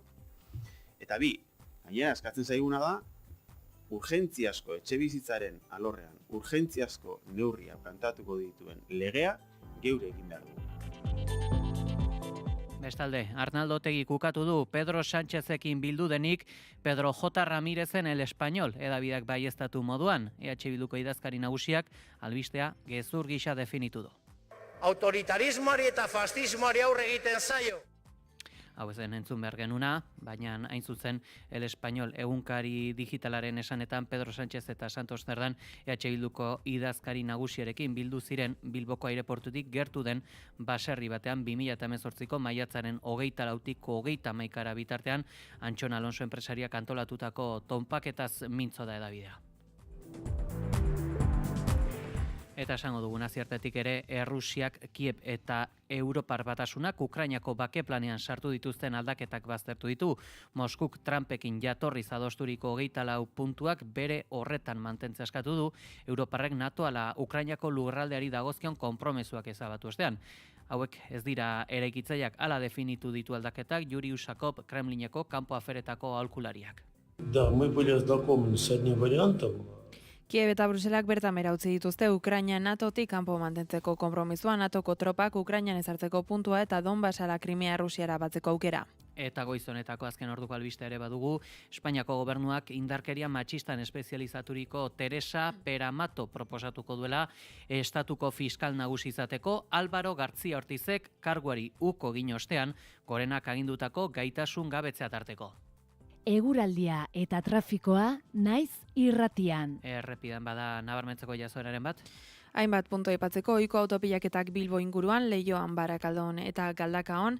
Bestalde istripua izan da AP8an, Amorebietan, Irungo norantzan, bi erre itxita daude eta autopilaketak daude. Eta azkenik istripua N1 errepidean, alegian Irungo norantzan, autopilaketak handituz doaz eta oraingoz 5 kilometroko autopilaketak daude. Adibili beraz, bertatik igaro behar izan ez gero, eguraldiaren ondik norako guztiak Iker Ibarluzeak. Giro euritsu eta ezatsegina nagusituko zaigu astearte honetan. Goizan goizetik hasita zerua estalirik egongo da eta euri giroa nabarmena izango da. Zaparradak Kantauriar isurialdean ia etengabe botako ditu, mardulak izango dira eta tarteka erruz botako du, uneren batean ekaitza jo eta kaskabarra botatzea baztertu gabe. Ego isurialdera ere zaparrada desiente pasako dira, bereziki Araba eta Nafarroa erdialdera, eta bertan ere litropolitak bilatuko dira eta lurraldearen hegoaldean ere zaparrada batzuk izango dira. Arratsaldean, ego isurialdean euri gutxiago izango da, baina bertan oraindiken ere bustitik jarraituko du. Kantauriar isurialdean aldiz, arratsaldean zer ere eguraldia ezatsegina eta euritsua izango da. Ipar-mendebaldeko haizea zakar edo oso zakar ibiliko da, bereziki kostaldean eta ondoren haizegunetan eta mendi inguruetan.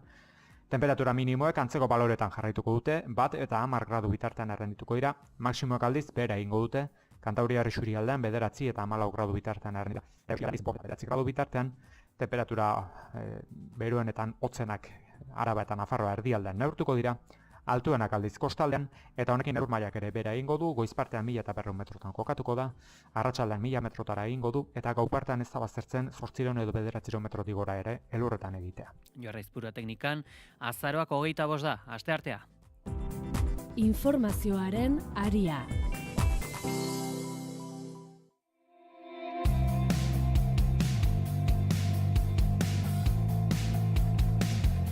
Lakuako exekutiboaren negoziatzeko borondatea ezbaian utzi dute Euskal Autonomia Erkidegoko oposizioko alderdiek.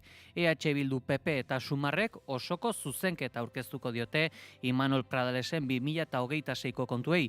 Hori bai, zuzenketa hauek ez dute eraginik izango. EAJ eta PSek behar besteko gehiengoa dute aurrekontuak onartzeko.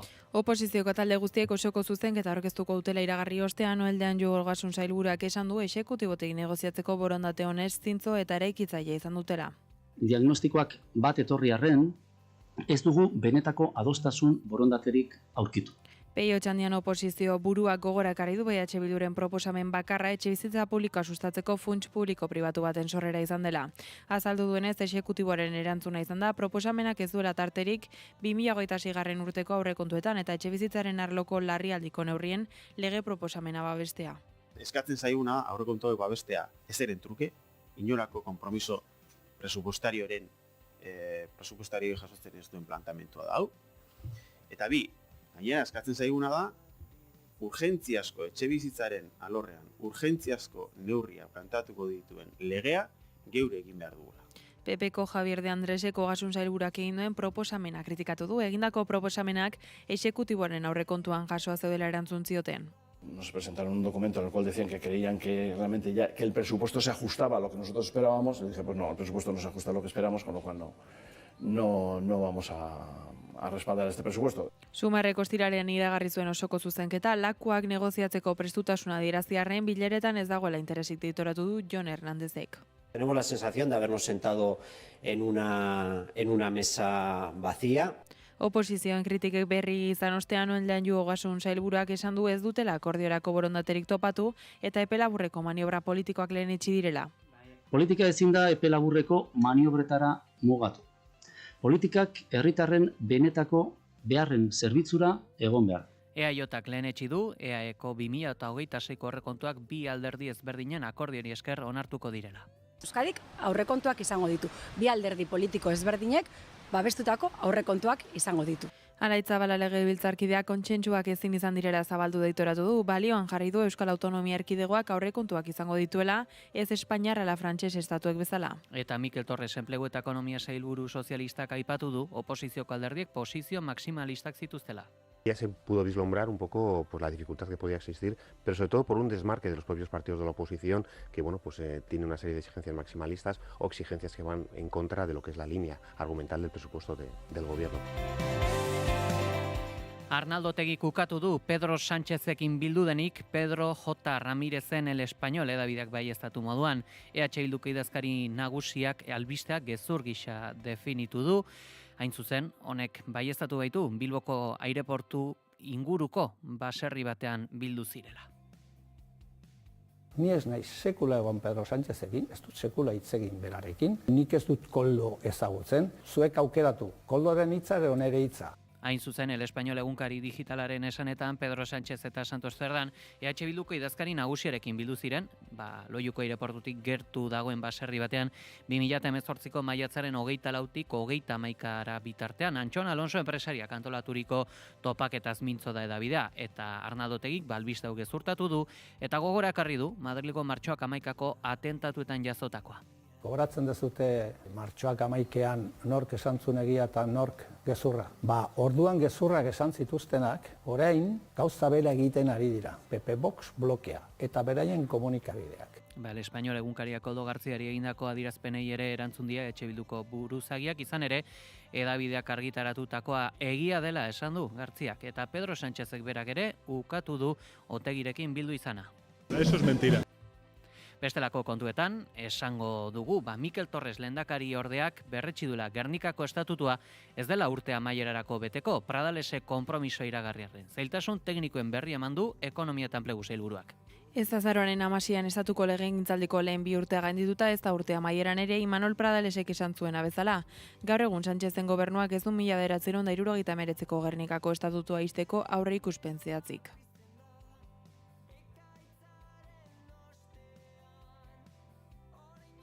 Onda Baska irratian egindako elkarrizketa batean, ekonomia, lan eta enplegu sailburuak azaldu du, oraindik egin gabe dauden transferentzien negoziazioak zailak direla. bere sailaren mende dagoen blokeari dagokionez, hau da enplegu politika pasiboi dagokionez, uste du leitekena dela abenduan zehar batzorde mistoa deitzea haren eskualdaketa onartzeko. No, el horizonte temporal no lo podemos ver porque depende un poco de las negociaciones que se estén realizando y luego son negociaciones complicadas y difíciles, no son fáciles.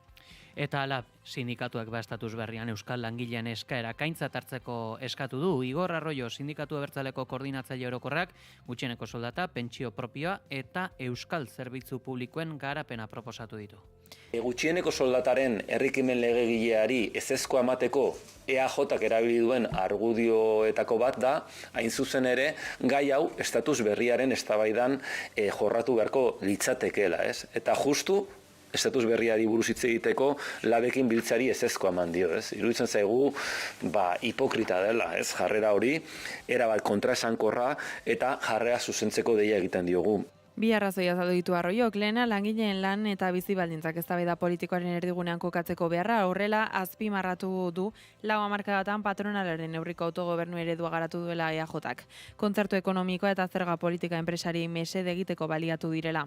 Aberastasunaren birbanaketarako aukerei uko egin zaiela dio Arroiok, eta langileen lan eta bizi baldintzako betzeko orduan erabat mugatua izan dela.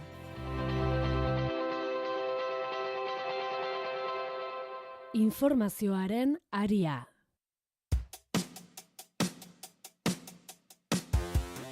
Goizeko 8:13 nazioarteari lehen begirada bat eman beharra diogu, izan ere Errusiak Kiev eta Europar Batasunak Ukrainako bake planean sartu dituzten aldaketak baztertu ditu. Moskuk Trumpekin jatorriz adosturiko 28 puntuak bere horretan mantentzea eskatu du, Europarrek NATO ala Ukrainako lurraldeari dagozkion konpromezuak ezabatu ostean. Ez dira eraikitzaileak, hala definitu ditu aldaketak Yuri Ushakov Kremlineko kanpo aferetako aholkulariak. Да, мы были знакомы с одним вариантом, который идет в русле тех пониманий, которые были достигнуты на Аляске. Errusiak azpimarratu jatorrizko 28 puntuak Alaskan adostu zirela Trump eta Putinen arteko bileran, orduan elementu gehienak onargarriak zirela azpimarratu du. Hala ere Ginebran estatu batuak Ukraina eta Ebren arteko elkarrizketen ostean planak aldaketak izan ditu. Kiev eta Bruselak bertan bera utzi dituzte Ukraina NATOtik kanpo mantentzeko konpromezua, NATOko tropa Ukrainan ezartzeko puntua eta Donbas ala Krimea Errusiara batzeko aukera. Aldatutako beste puntuetako bat Ukrainako etorkizuneko indar armatuen unitateak dira. Jatorrizko akordioaren arabera 600.000 soldadu izan beharko lituzke Ukrainak, baina proposamen berriak zifra 800.000 soldadura igo du. Halaber, Europarrek bertan bera utzi dute ere ideologia eta aktibitate naziaren debekatzeko proposamena. Moldatutako elementuen ostean Donald Trump aikorda negoziaketekin. Truth Social sare sozialen esan du negoziaketek garapen handia izan dutela. Aipatu beharra dugu baita ere, honi buruz, Alemania, Britainia Handia, Estatu Frantsesa, Finlandia, Italia eta Poloniako atzerri aferetako ministroek Errusiaren aurkako zigor gehiago ezartzea eta izozturiko aktiboak Ukrainara bidaltzea adostu dutela Andri Sibigna, Ukrainako kanpo aferetako ministroarekin. Europar Batasunak dagoeneko Errusiako aktiboak erabiltzen ditu Ukraina laguntzeko, baina batzordeko herrialdek kezka dute dirua Belgikan dagoelako eta noen ondorio juridikoengatik. Ameriketako estatu batuek proposaturiko bake planaren arabera, izoztutako 100.000 milioi aktibo Errusiar Ukraina berreraikitzeko probestuko dira eta Washingtonek diruaren 150% poltsikoratuko du.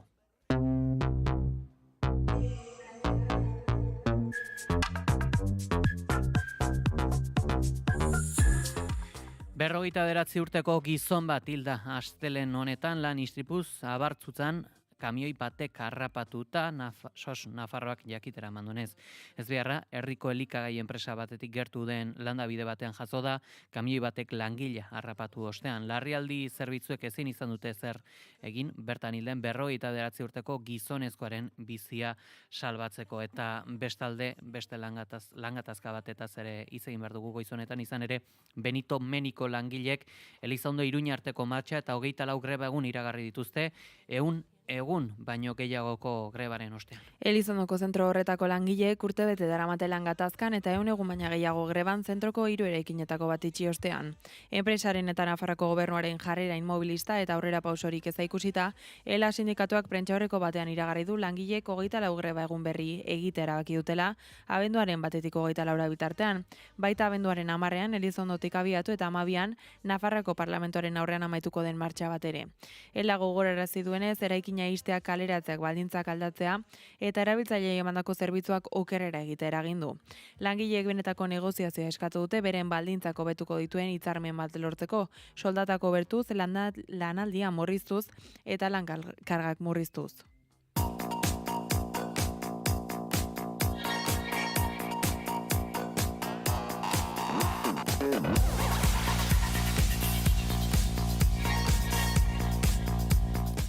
Euskararen desofizializazioa gertatzen ari dela salatu du Euskalgintzaren Kontseiluak hizkuntza eskakizunen aurkako azken sententzien ostean. Elkarretaratze bikoitza egin du Euskalgintzaren Kontseiluak Bilbo eta Donostian Foru Aldundiaren eta epaitegien aurrean urren ez urren euskal lan egiteko eskubidea aldarrikatu dute eta oldarraldi euskara foboari aurka egiteko beharra berretsi. Lab eta ELA sindikatuekin batera. Bizkaiko Foru Aldundiko enpresa komiteko Estibalizealok hartu du hitza Bilboko agerraldian. Sententzia euskararen ofizialtasuna bera deseraikitzen ari da botere judiziala. Hauen arabera, justiziaren aurkakoa da herritarren eskubideak parekatzea, gaztelaniarekin privilegio estatusa zalantzan jartzea. Izan ere gogora ekarri du gizarte urgazpenerako foru erakundearen aurkako sententziak onartzen duela, herritarren erenari ukatzen diotela zerbitzuan euskaraz ardatua izateko aukera eta beraz, hizkuntza eskubideak sistematikoki urratzen direla. Hala ere, urraketa horri konponbidea jarri asmozion lan deialdia bertan bera utzi du epaileak. Hau da botere judizialak ontzak ematen duen markoa, oldarraldiarena, gaztelaniaren erabateko nagusitasunarena, euskara betiko minorizatuta nahi dutena. Gaineratu duenez, jada arazoa ez da bakarrik euskararen normalizazioan aurrera egin ezina, baizik eta horren arte izandako zorua bera dagoela kolokan. Ohartarazi du 40 urte atzera egiteko arriskua dagoela. Azaldu du une historikoak aukera ematen duela administrazioa euskalduntzeko erretiro hartzean daudenen ordezko izan daitekena inoizko belaunaldi euskaldunena baita. Aurreikuspen horrekin egin zuten elkarretaratzea deitu duten langileek hots Euskalgintzaren Kontseiluak, Labek eta ELAk administrazioa 15 urtean euskalduntzeko proposamena. Mobilizazio sozialari esker, enplegu publikoaren legea aldatzeko eztabaida epaitegietatik legebiltzarrera eramatea lortu den honetan dagokien arduraz joka dezaten dei egiten diogu ordezkari politikoei. Eztabaida horren emaitza ezin da mugatu oldarraldiari erantzun eta atzeraldia gelditzera. Ezinbestekoa da euskarari behar duen arkitektura juridiko berria eskaintzea. Egungo hizkuntza eskakizunen paradigma gainditu eta langile publiko guztiek euskararen ezagutza izan dezatela bermatuko duena. Bizkaiko Foru Aldundiak ez ditu Alonsotegiko 2012ko diru laguntzak bueltatzeko alegazioak onartu. Hain zuzen, Aldundiak eraikuntza enpresekiko zorrak itzultzea lehenetsi du udalari 921.000 euro eskatuz. Udalak egindako alegazio erantzunez, herri administrazioko eta erakunde harremanetarako foru departamentuak adierazi du diru laguntzaren 600.000 euroak itzuli behar dituela, gehi 321.977,47 euroko berandutze interesak. Ebazpen hau behin betikoa da eta administrazio bidea agortzea dakar. Bere aurka administrazioarekiko auzi errekurtsoa jarri ahal izango du udalak epaitegian 2 hilabeteko epean. Urgentziazko balorazio batean udal gobernuak bere konpromisoa berretsi du. Jakinarazpen ofiziala jaso ondoren, udal arduradunek zerbitzu juridiko eskatu die azter ditzatela eta jarduketa berriak proposa ditzatela ebazpen honen aurrean. Eta 3 pertsona etxegabe hil dira aurten Biarritzen, azkena iragan asteburuan larunbatetik iganderako gauean 56 urteko gizon etxegabe bat hiltzen merkatu karrikan. Hain zuzen goizeko ordu batak aldera oinezko batzuek atzeman zuten eta suspertzen saiatu baldin baziren ere ez zuten lortu. Sorospeen zerbitzuak heldu zirenerako hilik zegoen gizona. Azken egunetan eguraldiak bereziki hautzera egin duen arren oraindik ez dago heriotza arrazoiak jakiterik. Hori dela eta autopsia egingo diote hildakoari. Bab Solider elkarteak kazetari jakinarazi dionez, ostegunean bertan ikusi zuten elkarteko laguntzaileek Bixente ez izeneko gizona eta sasoian zirudien, baina ez zuen laguntza dispositiboetara Bizkaiara jotzeko ohiturarik. Izan ere elkarteak ostegunero Biarritz eta Baionako itzulia egiten du, etxegabe oinarrizko material eta elikagaiak emateko xedez. Hala ere ez da urten Biarritzen zendu den lehen pertsona etxegabea. Bab Solider nabarmendu duenez, haiek dakitela gutxienez 3. da dagoeneko.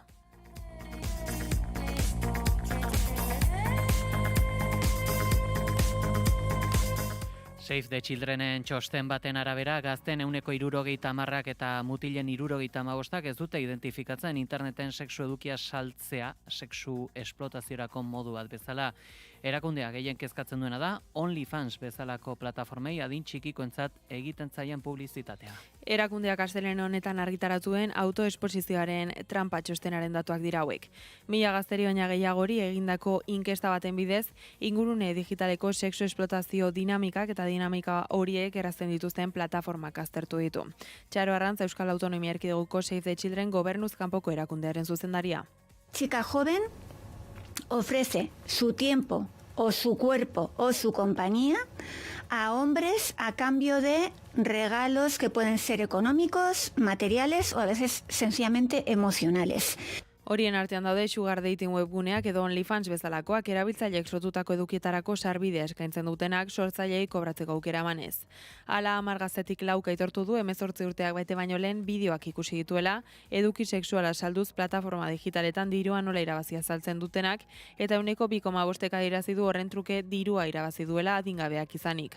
Horrek esan nahi du 40 gaztetik batek sexu esplotazio digitaleko esperientzia zuzena izan duela 18 urte bete aurretik.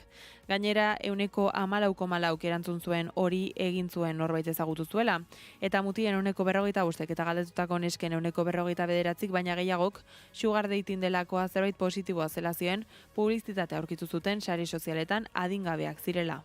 La percepción que se tiene de algo que es explotación sexual es que detrás de esto hay una forma de ganar dinero que no solo es legal, sino que además es legítima. Osakidetzak Shaki robota aurkeztu du paziente gazten beldurrantxitatea eta zalantzak hartatuko dituen robota. 11 urteko haur baten antzeko dimentsioak dauzkan robota BioAraba Ikerkuntza Sanitario Institutuak sortu du Vital Fundazioaren laguntzarekin. 2 orduko autonomia duen humanoideak gutxienez 3 eguneko ospitaleratzea izango duten aurrei eskainiko die arreta. Informazioaren aria.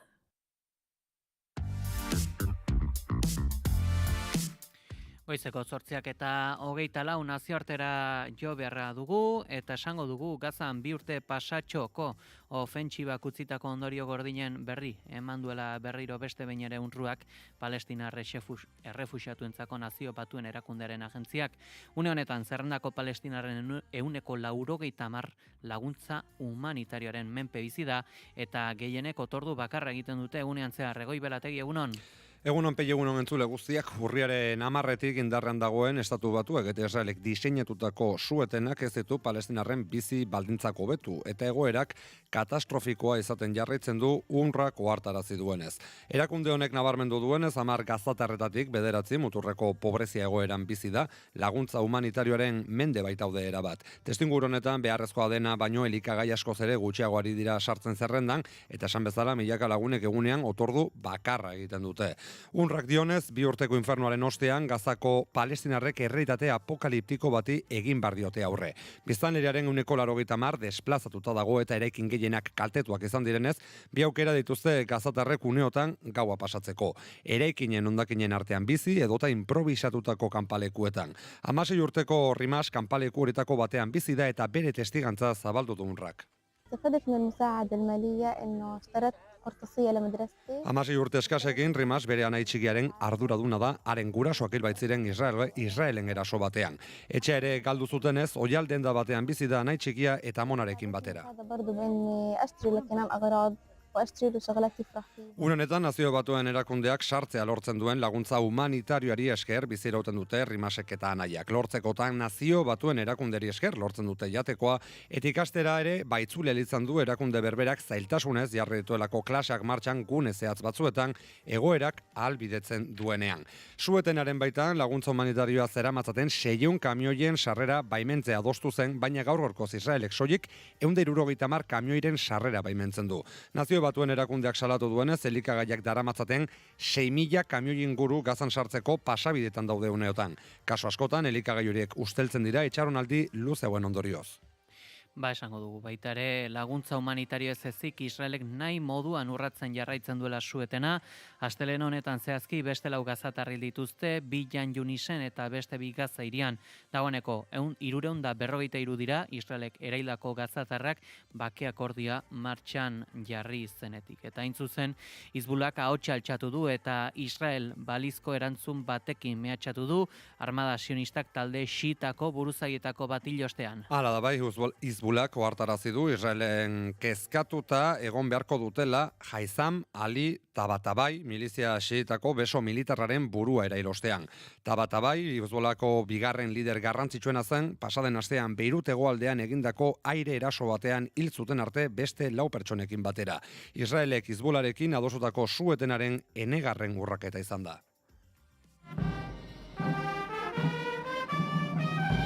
Milaka lagun batu ditu Hizbolak berriz ere bere buruzagietako bat agurtzeko elizkizunetako batean.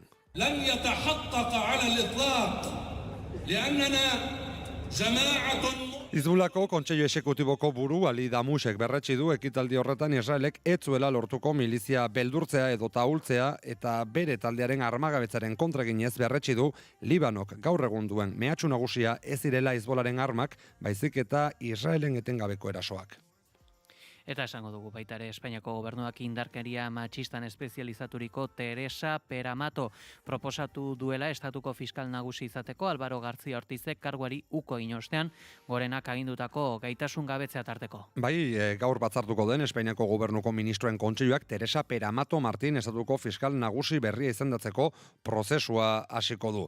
Peramato karrerako fiskala da, 35 urteko ibilbidarekin eta antza denez errespetu handikoa da judikaturan. Gaur egun Auzitegi Goreneko fiskaltzaren zigor sekzioko salako fiskala da, prozesu penalean biktimak babesteko sala delegatuko fiskal ere bada. Baina batez ere indarkeria matxista epaitzeko arloan nabarmendu da 2005an Madrilgo provintzia fiskaltzako emakumearen aurkako indarkeriaren sekziorako fiskal delegatu izendatu zuten, emakumearen aurkako indarkeriaren estatuko behatokiko adituen taldeko kide ere izan zen emakumearen aurkako indarkeriaren estatuko behatokiaren urteko lehen txostenean parte hartuz. Genero indarkeriaren aurkako salako fiskal kargoa bete du bestalde 2021-tik 2025-era. Espainiako gobernuak erabaki du Peramatoren iragarpena egitea hain zuzen ere azaroaren 25 batez, alegia emakumeen aurkako indarkeria desagertarazteko nazioarteko egunean. Eta Txinarekiko tentsio geopolitikoa nabarmen handitzea izan da, Japoniako lehen ministro ultrakontserbadoreak hartutako lehenbiziko erabakietako baten ondorio nagusi, izan ere, Japoniako gobernua aurrekaririk gabeko babesa eman dio, Taiwango gobernuari inguruko uharte batera misil balistikoak bidaltzeko agindu ostean. Bai, Txinako Herri Errepublikaren haserre ikusita, kalkulatu gabeko mugimendua izan dela esan daiteke Sanae Takaichi Japoniako lehen ministro berriarena. Okinawako prefekturakoa den arren Taiwandik neko gertu dagoen uhartea da Yonaguni eta Txinatik Japoniatik baino dezente gertuago dago. Tira ba, bertara bidalitu Japoniak Txinako hegoaldea kolpatzeko gai diren misilak. ということにつきましては、実際に発生した事態の個別具体的な Duelagun batzuk espero gabeko baiezapena egin zuen Japoniako lehen ministro ultrakontserbadoreak. Txinak, Taiwan inbadituko balu Japoniaren biziraupenerako mehatxu argia litzateke. Pekinen haserrea bere alakoa izan da eta berretsi du Taiwan ez dela sekulan estatu independente bat izan, Txinako Errepublikaren luzapena baizik, eta ez duela onartuko kanpoko inoren interferentziarik are gutxiago eskualdeko potentzetakoa. 无论日本哪个党派、哪个人执政，都必须坚持和恪守。 Bada Txinako atzerri ministerioko bozeramalean berehala atera da prentsaurrera Japonari atzera egiteko exigituz, baita Taiwanekin ez nahasteko hartutako konpromisoak errespetatzera deituz. Esan bezala, badirudi kalkulatu gabeko mugimendua izan dela Takaichirena, G20ko goi bileraren baitan Li Qiang Txinako atzerri ministroarekin biltzea aurreikusita baitzegoen, baina planto egin dio. Azkenean Takaichi prentsaurrera atera behar izan da, duela ordu gutxi bere hitzak leundu, eta Txinarekin edozin elkarrizketarako prest dagoela esateko. Momentuz ez du ordea, misilak bidaltzeko erabakian atzera egin. Ba, hauesek, nazioarteko albistak goizonetan, eskarrik asko goi. Gero arte.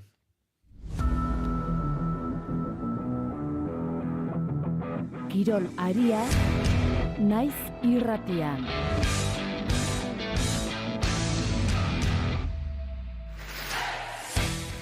Atletikek Europako abentura luzatzeko aukera izango du gaur Slavia Pragaren aurka Champions Leagueko 5. partidan. Partida gaueko 9:00 hasiko da eta Europaren bihotza deitzen zaion estadion jokatuko dute. Lehoiak, Nico Williams eta Sánchez Barné errore txikienik gabe ibiliko dira eta horretan 1000 zale lagun izango dituzte alboan. Lander Martínez, egunon. Egunon bai, oraingo aurkaria Slavia Praga, 27. postuan dago eta 5. partida da. Honek nabarmendu egiten du garrantzia. Partida hau funtsezkoa da. Ez badute irabazten 3 erronka handia geratzen zaizkie PSG, Atalanta eta Sporting Lisboa. Azken hilabeteetako emaitzek ez dute itxaropenik ematen, 6 porrot azken 7 kanpo partidetatik eta azken 14 partidetan Oviedo, Mallorca eta Karabak bakarrik irabazi dituzte. Hala ere, Atletikek 3 puntu lortzeko ahaleginak egingo ditu.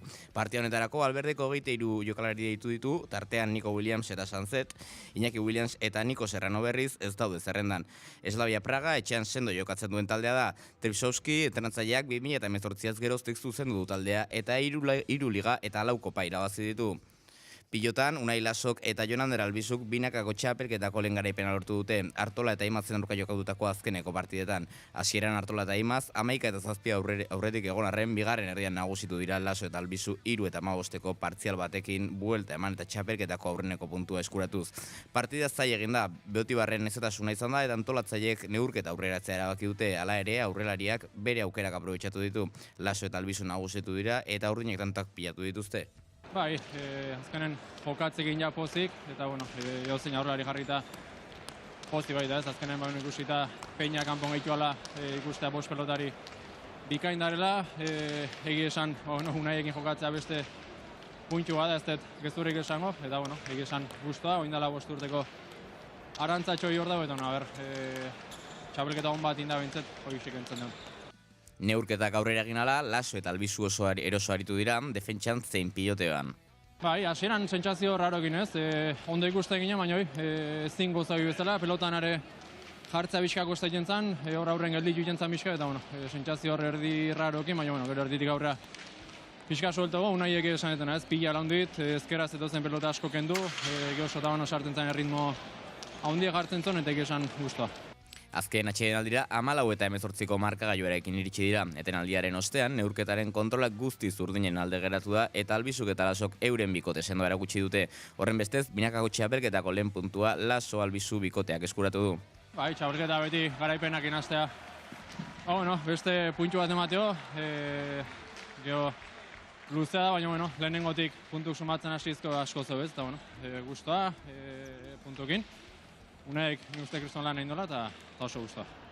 Bestalde, anoetan Sansek 3 puntu gehiago batu ditu eta etxeko partidetan iesi gabe jarraitzen du 5 garaipen eta 3 berdinketa. Atzo Valladolid bisitarik izatorri zen, baina Baldaren gol bakarrari esker Sansek partioa irabazi zuen 1 eta 0. Horrela, Ansotegiren taldeak jaitsiera postuetatik kanpo jarraitzen du 18 punturekin. Sansek hasieratik partida ritmikoa jokatu du, euri jasa guztian ere 22. minutuan Dani Diazek falta bat perfektuki jokatu du erdiko eremura, Valladolideko defentsak ezin izan du garbitu eta Baldaren gola lortu du taldeak. Markagailu alde Valladolidek presioa handitu du. Bigarren zatian, Ansotegik aldaketak egin ditu, Martxal sartu du Dani Diazen tokian. Hasierako aukera bat sortu dute Karrera eta Martxalek, baina karreraren jaurtik eta zutoinera joan da. Partida amaiera hurbildu ala, Valladolid presio guztiarekin sartu da, Sansek ordea gogor defendatu du eta 3 puntu garrantzitsuak lortu ditu. Guzti hauekin geldituko gara eta gogoan dugu baita ere, gaur 9:00 aurrera Atletiken partida, Naiz Irratian zuzenean jarraitu halko dela. Eskerrik asko, Lander. Gero arte.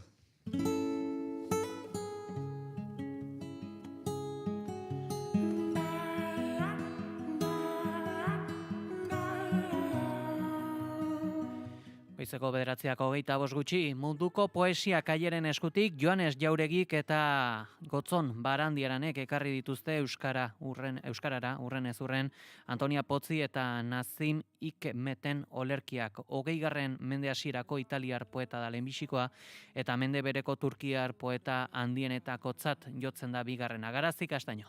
1912ko otsailean jaio zen Pozzi, 26 urte zituela hiltzen bere buruaz besteekin da. 10 urtean bizi izan zen poesia sorkuntzari emana, baina hil ostean argitaratu zuen bere lana haren aitak. Jauregik gain zuzen ere, haren heriotzaren ostean gertatutakoa nabarmendu nahi izan du. Antonia Pozzi 26 urterekin bere buruaz beste egin da hil eta gero, familiak eginalak egin zituen suizidioa ukatzeko, versio ofiziala, ariketa bere berzio ofiziala inposatu zuen arte, nolabait esan ez, pulmoniaz hiltzela. Esan beharra dago baita ere haren aita fasismoaren gertukoa zela goi klasekoak ziren eta Mussoliniren nolabait sokakoa edo zen politikoki. Eta, eginalak egin zituzten suizidioaren berzioa ukatzeko eta pulmonia batez hiltzela esateko, batetik. Bestetik, hil eta berehala haren testamentua suntxitu zuen aitak, Antonia Potziren testamentua suntxitu zuen, eta gerora, haren poesia argitaratu gabea, zan ere, poesia asko zeukan idatzia kuadernoetan, haren poesia argitaratu gabea editatzen, eskua sartzen hasi zen. Xabelek esan duen bezala, ez dakigu beraz noraino, norainoa eraldatu zuen berak bere alabaren ahotsa. Jauregiren ustetan Antonia Potziren memoria borrokatua iritsi zaigu. Izan ere, finean, haren heriotza ondoren ezarri zitzaion indarkeria guzti horrek ezinbestean eraldatu baitu gure pertzepzioa. Hala ere, aitaren interbentzio hori gorabera, hauts propio oso berezia duela deritzo itzultzaileak. Kotzon Barandiaranek, bestalde, Gabriela Arestiren oihartzunak aurkitu ditu nazimik metan olerkietan. Munduko poesia kaierak bilduman euskarara ekarri den lehen autore turkiarra da. Hikmetik gertatzen zaion tragediarik handiena da gehien maite duen horretatik oso urruti idatzi behar izan zuela. Eta bere poemetan behin eta berriz agertzen den maitalea, maitea, herritarrak, herrixeak, Turkiako herrixea, zapaldua, okitua, ia esklabo bizi dena berak esaten duen bezala, oso urruti dauka bere bizitzaren parterik handienean, ez? 13 urte kartzelan ematen du, jasarria etengabe, kanpoan zegoenean ere, eta Moskun egin zituen bere bizitzako, Errusian egin zituen bere bizitzako urterik handienak. Pertsiako poesia klasikoarekin austea eta irakurtzen ez zekiten horiei idaztea zuen helburua beraz. Urruntasun horrek eragindako mina eta ezintasuna somatzen dizkio poetari Barandiaranek. Susa argitaletxearen eskutik plazaratutako 56 eta 57 munduko poesia kaierak dira Jauregi eta Barandiaranek itzulitakoak. Eta aurkeztu dute ere, Irun Hiria sariko aurten guzta, Garazi Kamio transexualitatea eta zartzaro aditua hartz, Moebiusen ertzak novelan eta Carlos Linaza Sorok aldiz bakardadeari eta bizitzako gai unibertsalei heldu die, bazter utzietan poema liburuan. Transexualitatea eta zartzaroa. Aktualitate handia duen gai bati heldu dio Irun Hiria saritara aurkeztu duen nobelarekin Garazi Kamio idazle Andoa Indarrak.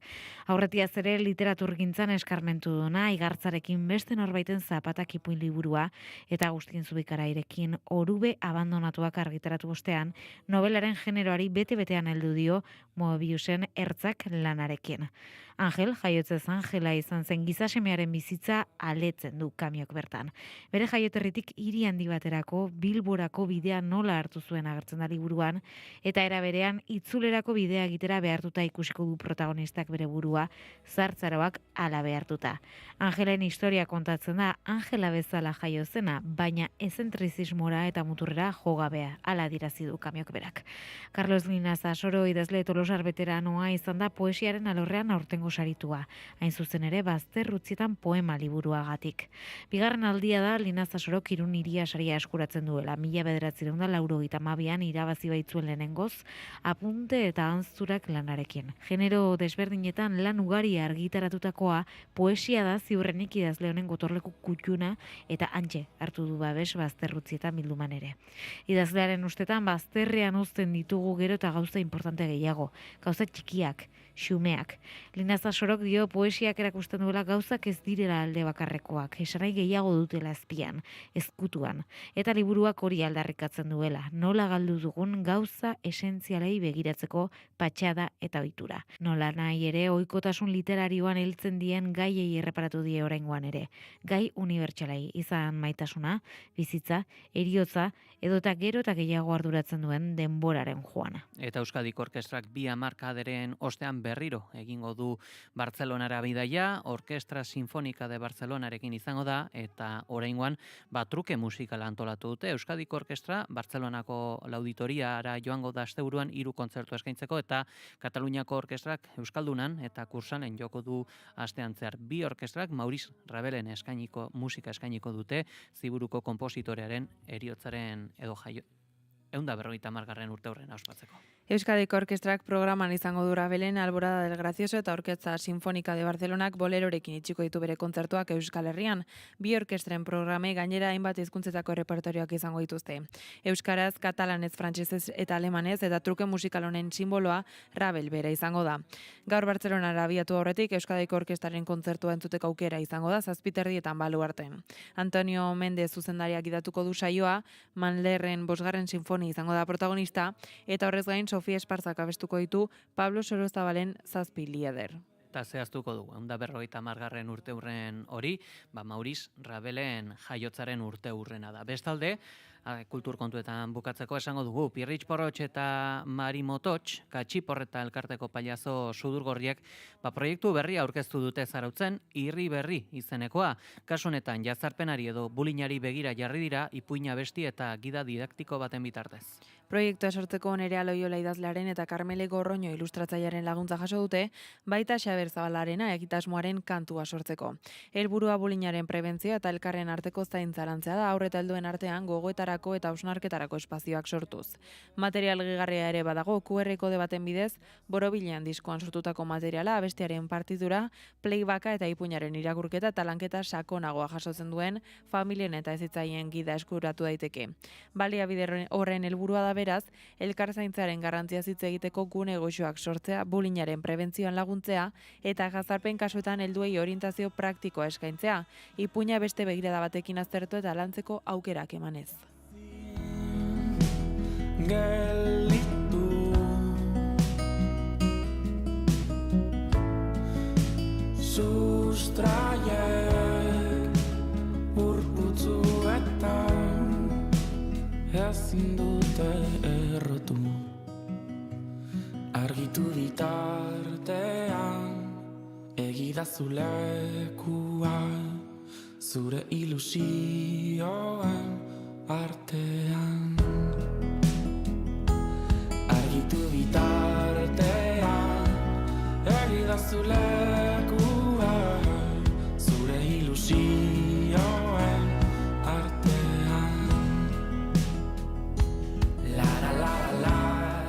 Eguraldia eta trafikoa naiz irratian.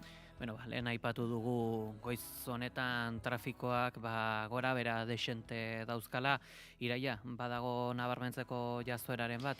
Hainbat puntu ditugu aipatzeko, lehenik ohiko autopilaketak Bilbo inguruan, Leioan, Barakaldon eta Galdakaon. Bestalde, kotxe baten istripua izan da AP8an, Irunen Kantabriako norantzan, errei bat itxita dago eta 3 kilometroko autopilaketak daude. AP8an ere beste istripu bat izan da, Amorebi eta Etxanon Irungo norantzan, autopilaketa amaitu da, erreiak ireki dituzte, baina 5 kilometroko autopilaketak mantentzen dira. Eta azkenik, N batean ere istripua izan da Legian, Lasarteko norantzan, istripua ere amaitu da, errei bat ireki dute, baina 6 kilometroko autopilaketak daude oraindik. Beraz, kontuz puntu horietan. Hori da, adibili eta errepidaren egoera honek zuzeneko lotura izango du seguru aski eguraldiari dagokionez, euri jasa nabarmenak izan ditugu astearte goiz honetan eta honen ondorioz Euskal Herriko hiriburuetako temperaturak freskoak dira, freskoenak Gasteizen une honetan 6 gradurekin besterik ez, Iruñan aldiz 7 gradu dauzkagu, 9 gradu Donibane, Garaziala, Maulen, 10 gradu Bilbon, 11 gradu Donostian eta Baionan berriz 12 gradu. Une honetan Donostian izan ezik, gainontzeko Euskal Herriko hiriburu guztietan euria da nagusi. Eguraldiaren nondik norako guztiak ere jasoko ditugu, Iker Ibarluzea meteorologarekin. Giro euritsu eta ezatsegina nagusituko zaigu astearte honetan. Goizan goizetik hasita zerua estalirik egongo da eta eurigiroa nabarmena izango da, zaparradak Kantauriar isurialdean ia etengabe botako ditu, mardulak izango dira eta tarteka erruz botako du, uneren batean ekaitza jo eta kaskabarra botatzea baztertu gabe. Ego isurialdera ere zaparrada desiente pasako dira, bereziki Araba eta Nafarroa erdialdera, eta bertan ere litropolitak bilatuko dira eta lurraldearen hegoaldean ere zaparrada batzuk izango dira. Arratsaldean ego isurialdean euri gutxiago izango da, baina bertan oraindik ere bustitik jarraituko du. Kantauriar isurialdean aldiz arratsaldean zer ere eguraldia ezatsegina eta euritsua izango da. Ipar-mendebaldeko haizea zakar edo oso zakar ibiliko da, bereziki kostaldean eta ondoren haizegunetan eta mendi inguruetan. Temperatura minimoek antzeko baloretan jarraituko dute, 1 eta 10 gradu bitartean errendituko dira, maksimoek aldiz behera egingo dute, Kantauriar isurialdean 9 eta 14 gradu bitartean erdi. 9 gradu bitartean, temperatura beroenetan hotzenak Araba eta Nafarroa erdialdean neurtuko dira, altuenak aldiz kostaldean, eta honekin eur mailak ere bera egingo du, goizpartean 1200 metrotan kokatuko da, arratsaldean 1000 metrotara egingo du, eta gaupartean ez da baztertzen 800 edo 900 metrotik gora ere elurretan egitea.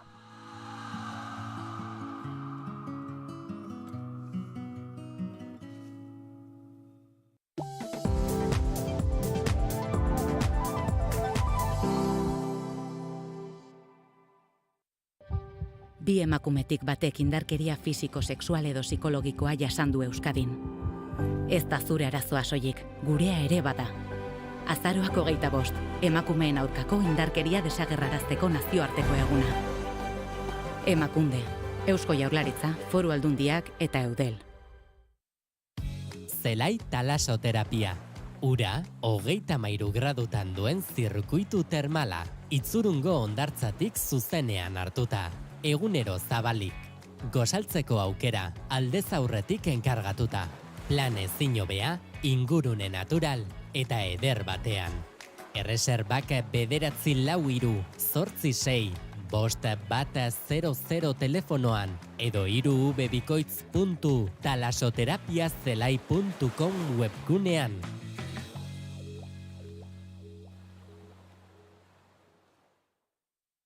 Zure sukaldea praktikoagoa eta funtzionalagoa izatea nahi duzu? Anima zaitez orain aldatzera Alkaingo profesional taldearen eskutik. Aholkularitza emango baitizute eta dena antolatuko baitute diseinutik instalaziora. Alkain Hondarribia eta Alkain Astigarraga. Azken joerak eta konponbideak zure sukalde berriarekin asma dezazun. Bai, Alkainen! Informazioaren aria.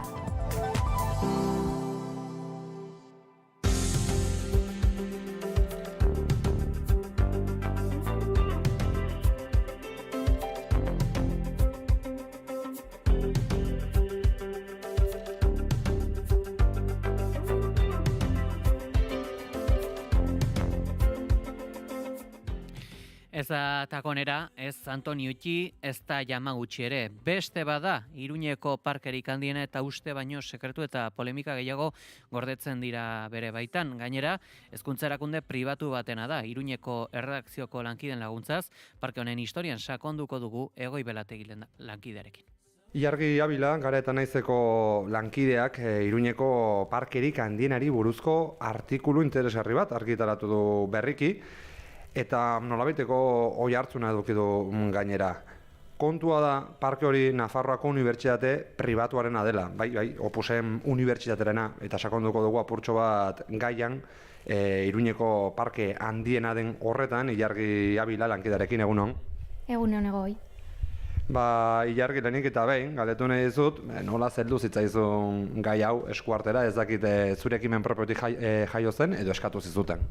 Eskatu zidaten, proposamen bat izan zen, eta, iturri ezberdinak bilatu ditut, hau sortzeko eta garatzeko. Zukalde zaurretik bazenekin, petxatot parkea ezagutzen zenula, erraldoia delako, baina bazenekin hori zela Iruñeko parkerik handiena? Egia esan ez, nik uste nuen Iruñeko parkerik handiena Ziudadela izango litzatekela edo horrelako zerbait.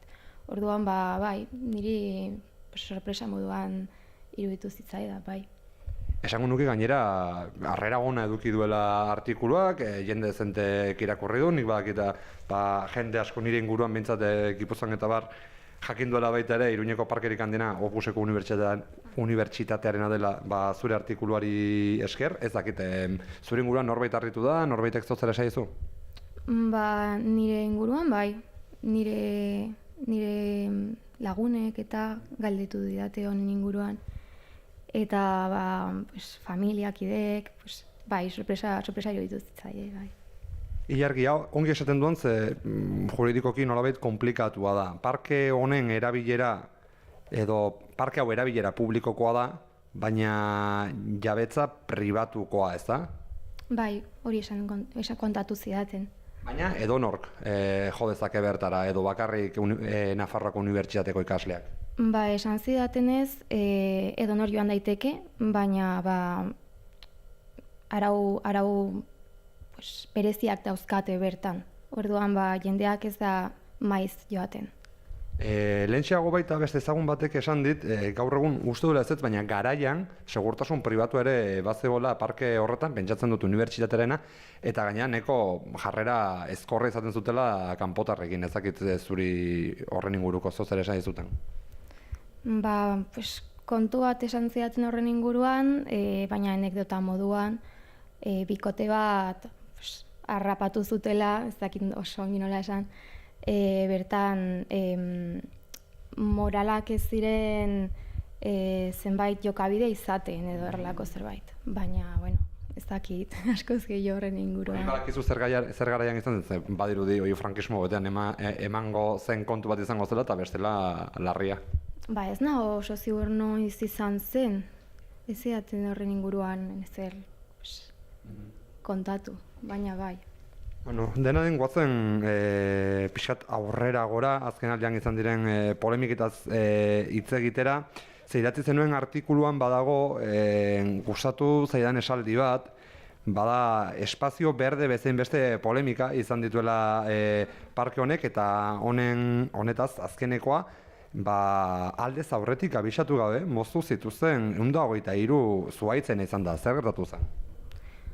Dirudienez, instituzioak, erakundeak esan zuen zenbait zuhaitz egoera txarrean zeudela edo gaixo zeudela eta kendu behar zituztela. Baina udalari, beraiek esan zutenez, udalari ez dakit nola esan, mezu bat igorri zioten, egoera hori azalduz, baina udalak ez zuen mezua jaso edo ez zuen ez dakit bere baiezkoa eman. Orduan, zuhaitz hauek moztu zituzten, abisurik eman gabe, komien artean, bai. Okerez banago, Joseba Sironen udal gobernuak mozketa horiek berehala eteteko agindu eman zuen, zertan da orain txertan afera badakizu? Oraintxe bertan ez dakit oso ongi zertan, zer ari diren horrekin, ikusi dudanez Opusekoek jarri dituzte kartel batzuk zuhaitzetan, kendu nahi dituzten zuhaitzetan, abisatuz gaixo daudela eta, arriskutsuak izan daitezkela bertan dauden biztanleentzako, bertan pasatzen direnentzako. Bitxia da, norbaitek pentsalezake greenwashinga ere ematen dela parke honen inguruan, ze alde batetik Nafarroako Unibertsitatearen webgunean arro diote bertan dagoen aniztasun naturalaz, zenbat zuhaitz dauden, baina gero une batetik bestera mozten dituzte 123 zuhaitz, gutxi diruditela baina ez dira gutxi, ez dakit nolabait jarrera kontraesankorra. Ja. Beraiek diote orain zuhaitz gehiago jarriko dituzela, baina ikusiko da. Ze baita artikuluan bertan, irakurri nuen kontuetako bat, interesgarri edo igarri sorta duzitzaina ilargi da, Opus Dei, erakunde ultrakatoliko hori, estuki lotzen duguna Iruñari eta Nafarroari orokorrean, Iruñera hain zuzen ere, heldu zela, etorri zela, Madrilen ez zuten giro egoki eta lasaiaz baliatzeko edo gozatzeko. Bai, hori azaldu zidan Ricardo Feliuk, UPNan klaseak ematen ditu, soziologoa da, eta bera da nire iturritako bat, eta saldu zidanez, 1952 hasi ziren obrak egiten eta Nafarroan giro ona edo lasaiagoa zegoelako Madrilen baino. Orduan, bai, horrela hasi zen kontua. Eta bitxia dirudi baita ere, batez ere frankismoak irauten zuen bitartean, Iruñeko hainbat alkateren babes handia izan zuen Nafarroako Unibertsitatearen proiektuak, eta bitxia iruditu zait baita ere, barregarria ez esatearren, Opus Dei Nafarroan edo errotzaren arrazoietako eta Opus Dei Nafarroan erraztasunak jartzaren arrazoietako bat izan zela, hain zuzen ere, garaiko buruzagi politiko frankistak zirelako Nafarroa modernizatu nahi zutela eta Opus Deirengan ikusi zutela nolabait bide bat Nafarroak aurrera egiteko, hori ere niko kontrasankorra dirudi. Bai, eske azkenean, ulertzen dut goi mailako hezkuntzako zentro bat eraikitzeko eta herrialdean izateko pues, aukera zen. Orduan pues, bai, ulertzekoa da pues, Miguel Javier Urmen eta alkateak hori pues, erraztea, bideo hori erraztea eta prozesua pues, errazagoa egitea opusekoei. Edozein kasutan, unibertsitatearen eremua eta parkea bera antituz joan dira hainbat hamarkadez, eta handiagoa, dezente handiago ere izan ziteken. Zer kontatu aldi guzu Donapea planaz? Bale, Donapea plana pues, oso bilbide luzea dauka, izan ere 70ko hamarkadan hasi zen guztia. 1976an Hezkuntza eta Kultura Ministerioak Iruñan lanbide heziketako zentro bat ezartzeko planaren berri eman zuen, eta Opuseko Unibertsitateak kanpusa hegoalderantz hedatu nahi zuen. Orduan aldameneko lursaila eskuratu nahi zuen, eta aldameneko lursaila zein zen Donapeakoa. Donapea eraikitzeko erabili nahi zutena. Orduan garai hartan udala Aurrezki Kutxako zuzendaria zena, Miguel Javier Urmen eta lehen aipatu duguna. Lursail hau... Bai. Lursail hau lortu zuen, eskuratu zuen, eta udalaren izenean jarri zuen. Orduan udalak Donapea iraikitzeko lursail gisa proposatu zuen, kongregazioak bertan gauzatu nahi zituen planak moduren batean zapuztuz. Baina gauza ezen gelditu, 2013an bere dominioak berriro zabaldu nahi zituelako eta eskaera bat egin zuen gaur egun Lanbide Heziketako Institutu Publikoa dagoen lursaila erabiltzeko. Ustut proiektu horrek azenean aurrera etzuela egin, tartean mobilizazio sozialaren ondorioz, ez? Alegia, etzela handitu behar zen ere morretan unibertsitatea, eta gaur egun, ez dakit, erabat bertan bera dagoen egitasmoa edo behin-behinean? Ez dakit oso ongi zer gertatuko den horrekin, momentu horretan bai egia da mobilizazioa egon zela, eta horrela geldiarez ez zutela prozesua, baina oraintxe bertan ez nago zigurea ze intentzio edo asmo daukan kongregazioak lursail horrekin. Ilargi, asko ikasi dugu, esango nuke zure artikuluari esker, baita elkarrezetan egin badenkako eman dizkiguzu. Elkarrezetaren hasieran, esan didazu bai, zukalde aurretik etzenekila, parke hori Iruñeko handiena zenik. Kaletu nahi dizudana da, aurretik bagote zenuen, ohitura, parke horretara joateko edo zer egitera, edo baduzuen gaur egun? Ez, egia esan ez nahi handik pasatzen, baina mapan ez dudalako, nire mapa mentalean ez dut ikusten bertako lekua. Osea, niretzat parki publikoak Ziudadela eta Takonera dira. Ara joaten. Pena bat bai, halako berdegune erraldoi bat, hainbeste jendek gozatu ezin izatea, edo beste modu batera esan da, hezkuntza erakunde pribatu eta erlijioso baten esku egotea, edozein kasutan, hemendik aurrera gehiago begiratu beharko diogu Iruñeko parke horri Ilargi Abila. Mila esker azalpen guztiengatik. Mila esker zuri.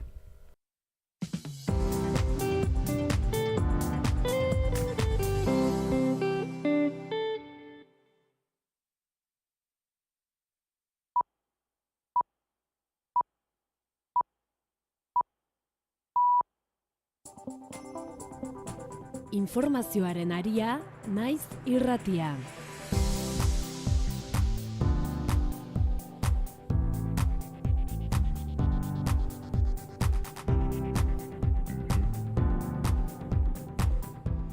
Goizeko 9:00 dira, ongi etorri naiz irratira entzule. Espainiako gobernuak indarkeria matxistan espezializaturiko Teresa Peramato proposatuko du, estatuko fiskal nagusi izan dadin Álvaro García Ortizek karguari uko inostean gorenak agindutako gaitasun gabetzea tarteko. Iraia Kamra, egunon? Egunon, Pei eta egunon entzuleak, aste arte honetan batzartuko den Espainiako gobernuko ministroen kontseiloak Teresa Peramato Martin estatuko fiskal nagusi berria izendatzeko prozesua hasiko du. Peramato karrerako fiskala da, 35 urteko ibilbidearekin hauekin eta antza denez errespetu handikoa da judikaturan. Gaur egun Auzitegi Goreneko fiskaltzaren zigor sekzioko salako fiskala da, prozesu penalean biktimak babesteko eta sala delegatuko fiskal ere bada. Baina batez ere indarkeria matxista epaitzeko arloan nabarmendu da 2005ean Madrilgo probintzia fiskaltzarako emakumearen aurkako indarkeriaren sekziorako fiskal delegatu izendatu zuten.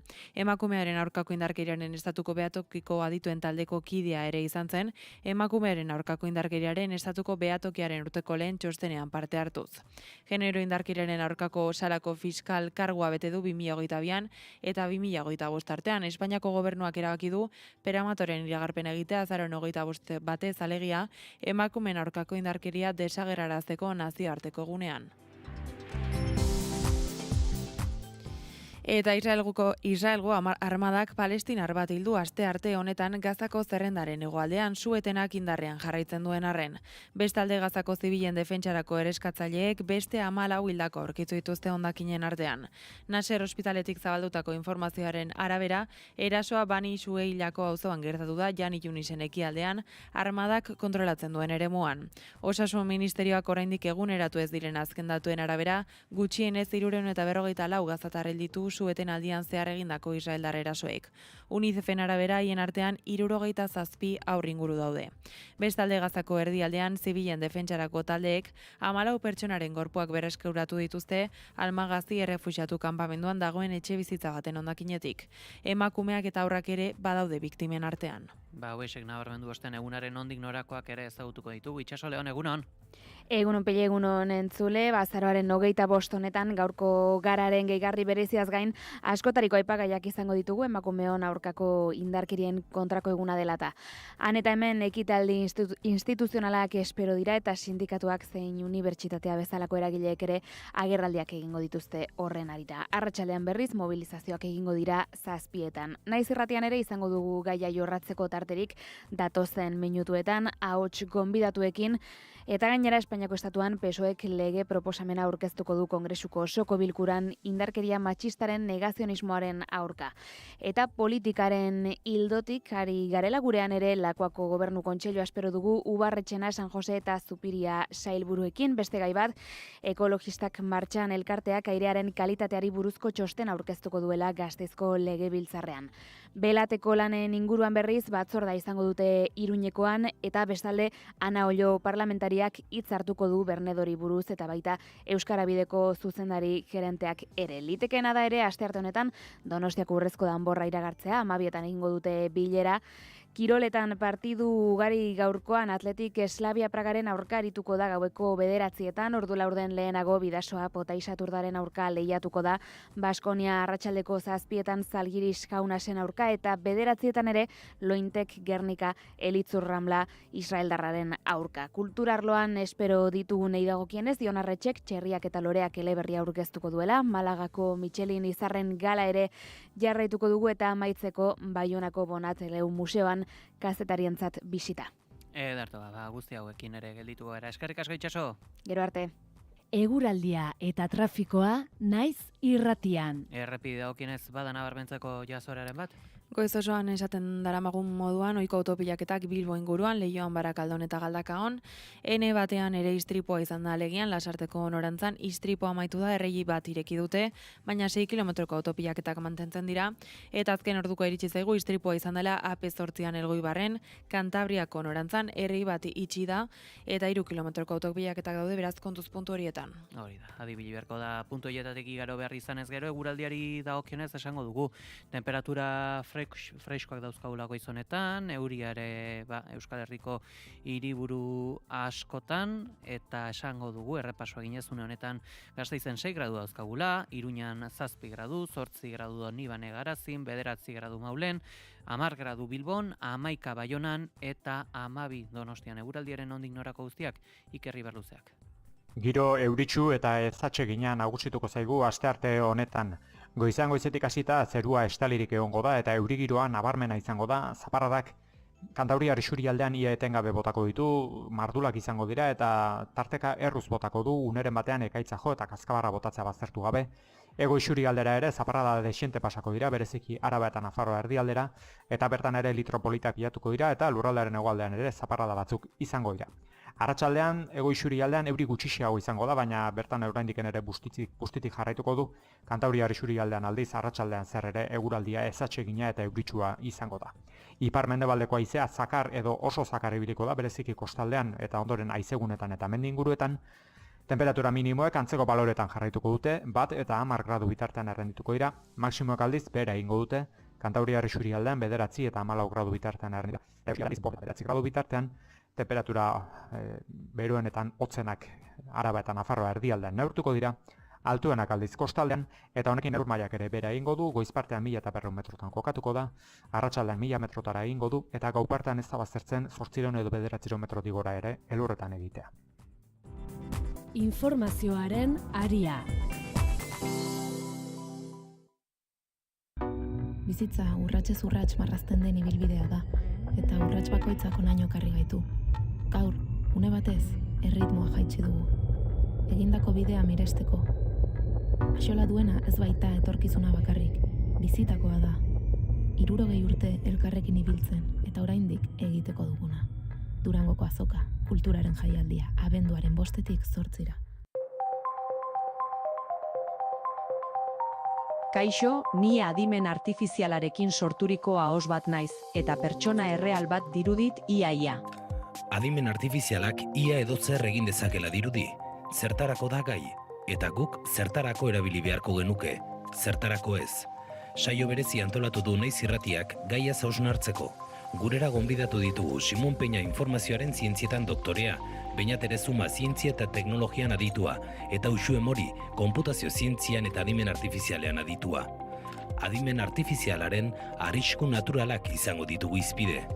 Ostegun honetan, 7:00 aurrera, Naiz Irratian eta streamingez naiz.eusen. Naiz, konpromisoa, erantzukizuna, zorroztasuna.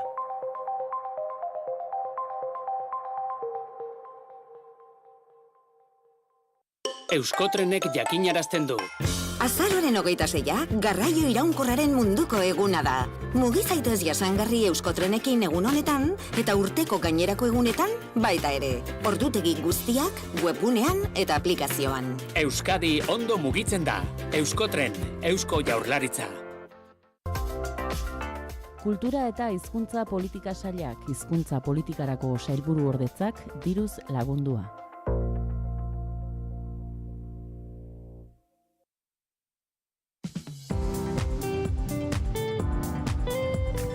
Informazioaren aria.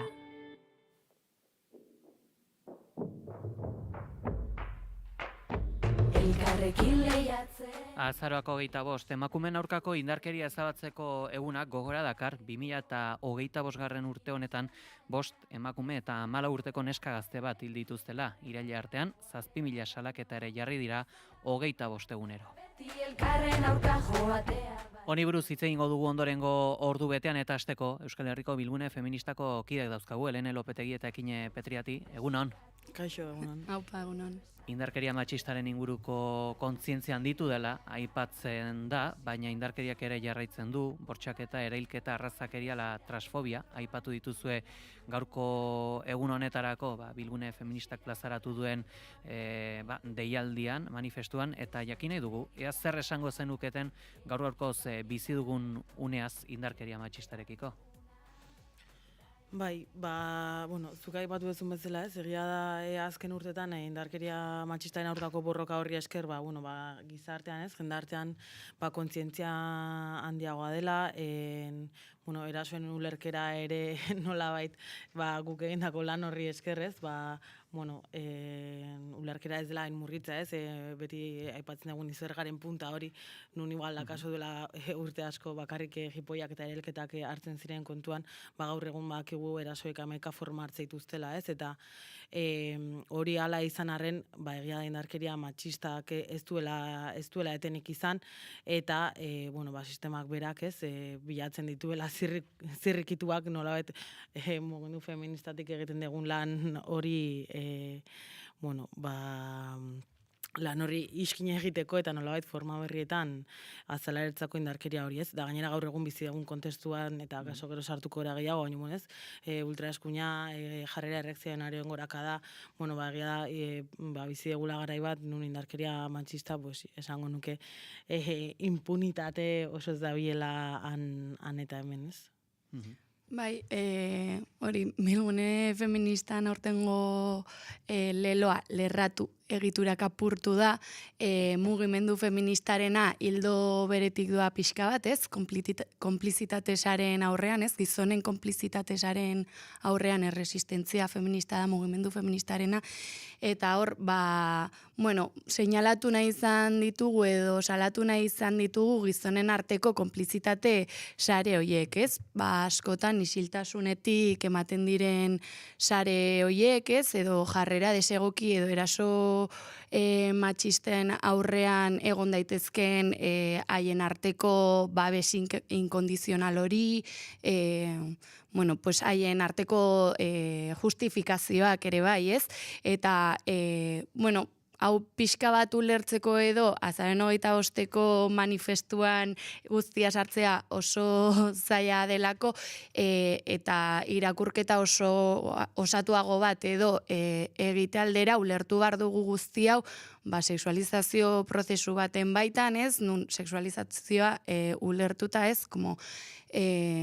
Ezitzen gaituztela, gizon izaten eta emakume izaten eta horiei dagozkien rol guztiak edo eta erreproduzitzen ditugula. Orduan, aurten seinalatu nahi izan dugu, sare oso bat osatuta baldin badago gizonen artekoa, indarkeria matxista hori erreproduzitzen duena, zeba ez dugu horrekin apurtuko, ez? Eta hori nahi izan dugu, aurten gainean jarri eta interpelazio zuzena egin, gizonei eta erakundei baita ere, instituzioak badirelako horren berme eta baldintza jartzen dituena hori erreproduzitzeko. Hain zuzen, Emakundek eskainitako datua bada ere, Euskal Autonomia Erkidegoan bizi diren 16 eta 85 urte bitarteko emakumeen 47%ak adierazi du noizbait sexu jazarpena jasan duela bikotearen barnean zein kanpoan, eta erantzuna eman duten emakumeen 11,5%ak adierazi du ere lan ingurunean jasan duela sexu jazarpena. Instituzioen ikerketa hau ere, pareko aldarrietatikan. Bai, datu horiek oso esanguratsuak dira, ez? Eta nik esango nuke azken urtetan bide beretik doazela ikerketa horiek, ez dakite esaten orain bertan ea goranzko edo beranzko joera duten estadistika horiek, baina, argi dago, ez da, lehen esan dugun bezala, ez dela kasualitatea emakumezkoen erdiak jasan izana noizbait sexu jazarpena edo jasan izana erasoren bat, ez da, bai lan eremuan, bai etxe barnean, bai bikotekidearen partetik edo dena delakoa, ez? Eta horrekin ere horri lotuta ez nola ikerketa horiek desfondatu duten askotan igual gizartean den ustezko mantra horiek edo, ez? Erasotzaia dela nola baita izaki abstraktu bat aurkituko ezuna gau ez dakenun, ez? Eta eraso gehienak edo gertatzen direla, ez? Normalean ezagutzen dezun gizon horren partetikan, ez? Eta pixkat horrere jarri dugu azpimarra aurtengoan. Bai, ezer gutxi gehitzeko, nire ustez gainera hor igual bestelako gako importante batez, ustezko erasotzaile baten perfila existitzen denarena, o denaren argumentu horretan kontrola eta beldurraren estrategia edo erabiltzen dela guizutzeko eta Helenek esan duen, indarkeria matxista modu estruktural batean ematen dela eta eskerrak datuak existitzen diren ere bai hori azaleratzeko, baina ez gara tematu behar datuetan bakarrik, ez, eta ulertu behar dugu patriarkatuaren edo cis-heteropatriarkatuaren baitan ematen den egitura oso bat dela, ez? Bai, eta hor igual azpimarratza ere gainera nola, lehen esan dena izaki abstraktu hori ez, ze perfilekoa kokatzen den, ez da adibidez horren aitzakipean ere arrazismoa nola zabaltzen ari den oraintxe bertan, ez, eta nola erasotzailea den kanpotik etorritako norbait arrazializatua izango dena, ez, eta gizon askok ere segurtasunaren izenean nora darabilten hori, eta ez nolabait beraien buruari begiratzen, eta haien kuadrillako gizon txuri erreparatzen ez da, ez, eta ez bedi esaten erasotzailea dela kanpotik datorren norbait, eta horren ondorioz ere nola mezu arrazistak ari diren zabaltzen, ez, eta nolabait gaurko edo aurtengo irakurketan ere bai jartzen dugu azpimarra, mezu horiekin etetekoa eta ardura hartzekoa ere bai txuritasun horretatik, ez da. Hildo horretan ere atentzioa deitu dezakete, batzuetan zer nolako terminoak aldiren erabili, batzuetan aipatzen da, gaur egungo terrorismo garaikidea, lakra bera, hola, kontzeptu handiak, abstraktuak. Bai, kontzeptu handiak, ez, eta esango nuke, oso arriskutsuak direla ala erabiltzea.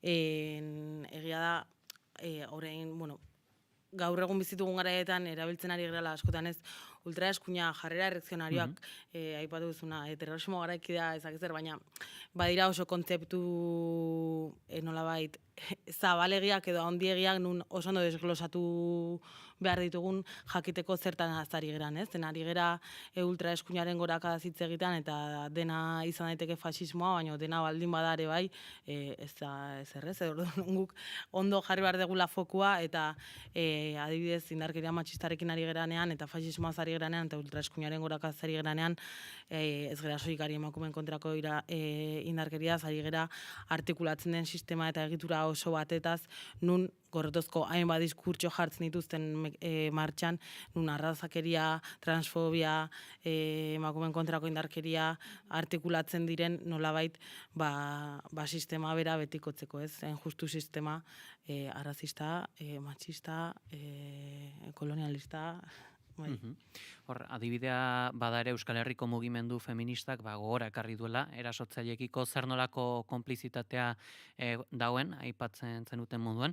Indarkeria matxista gertutik ikusten denean, bada joera ere, eraldatzeko edo beste alde batera begiratzeko lehentasunikan? Bai, lehen aipatzen genuena, ez? Gizonen artean existitzen da, deitzen zaiona paktu patriarkal bat, ez?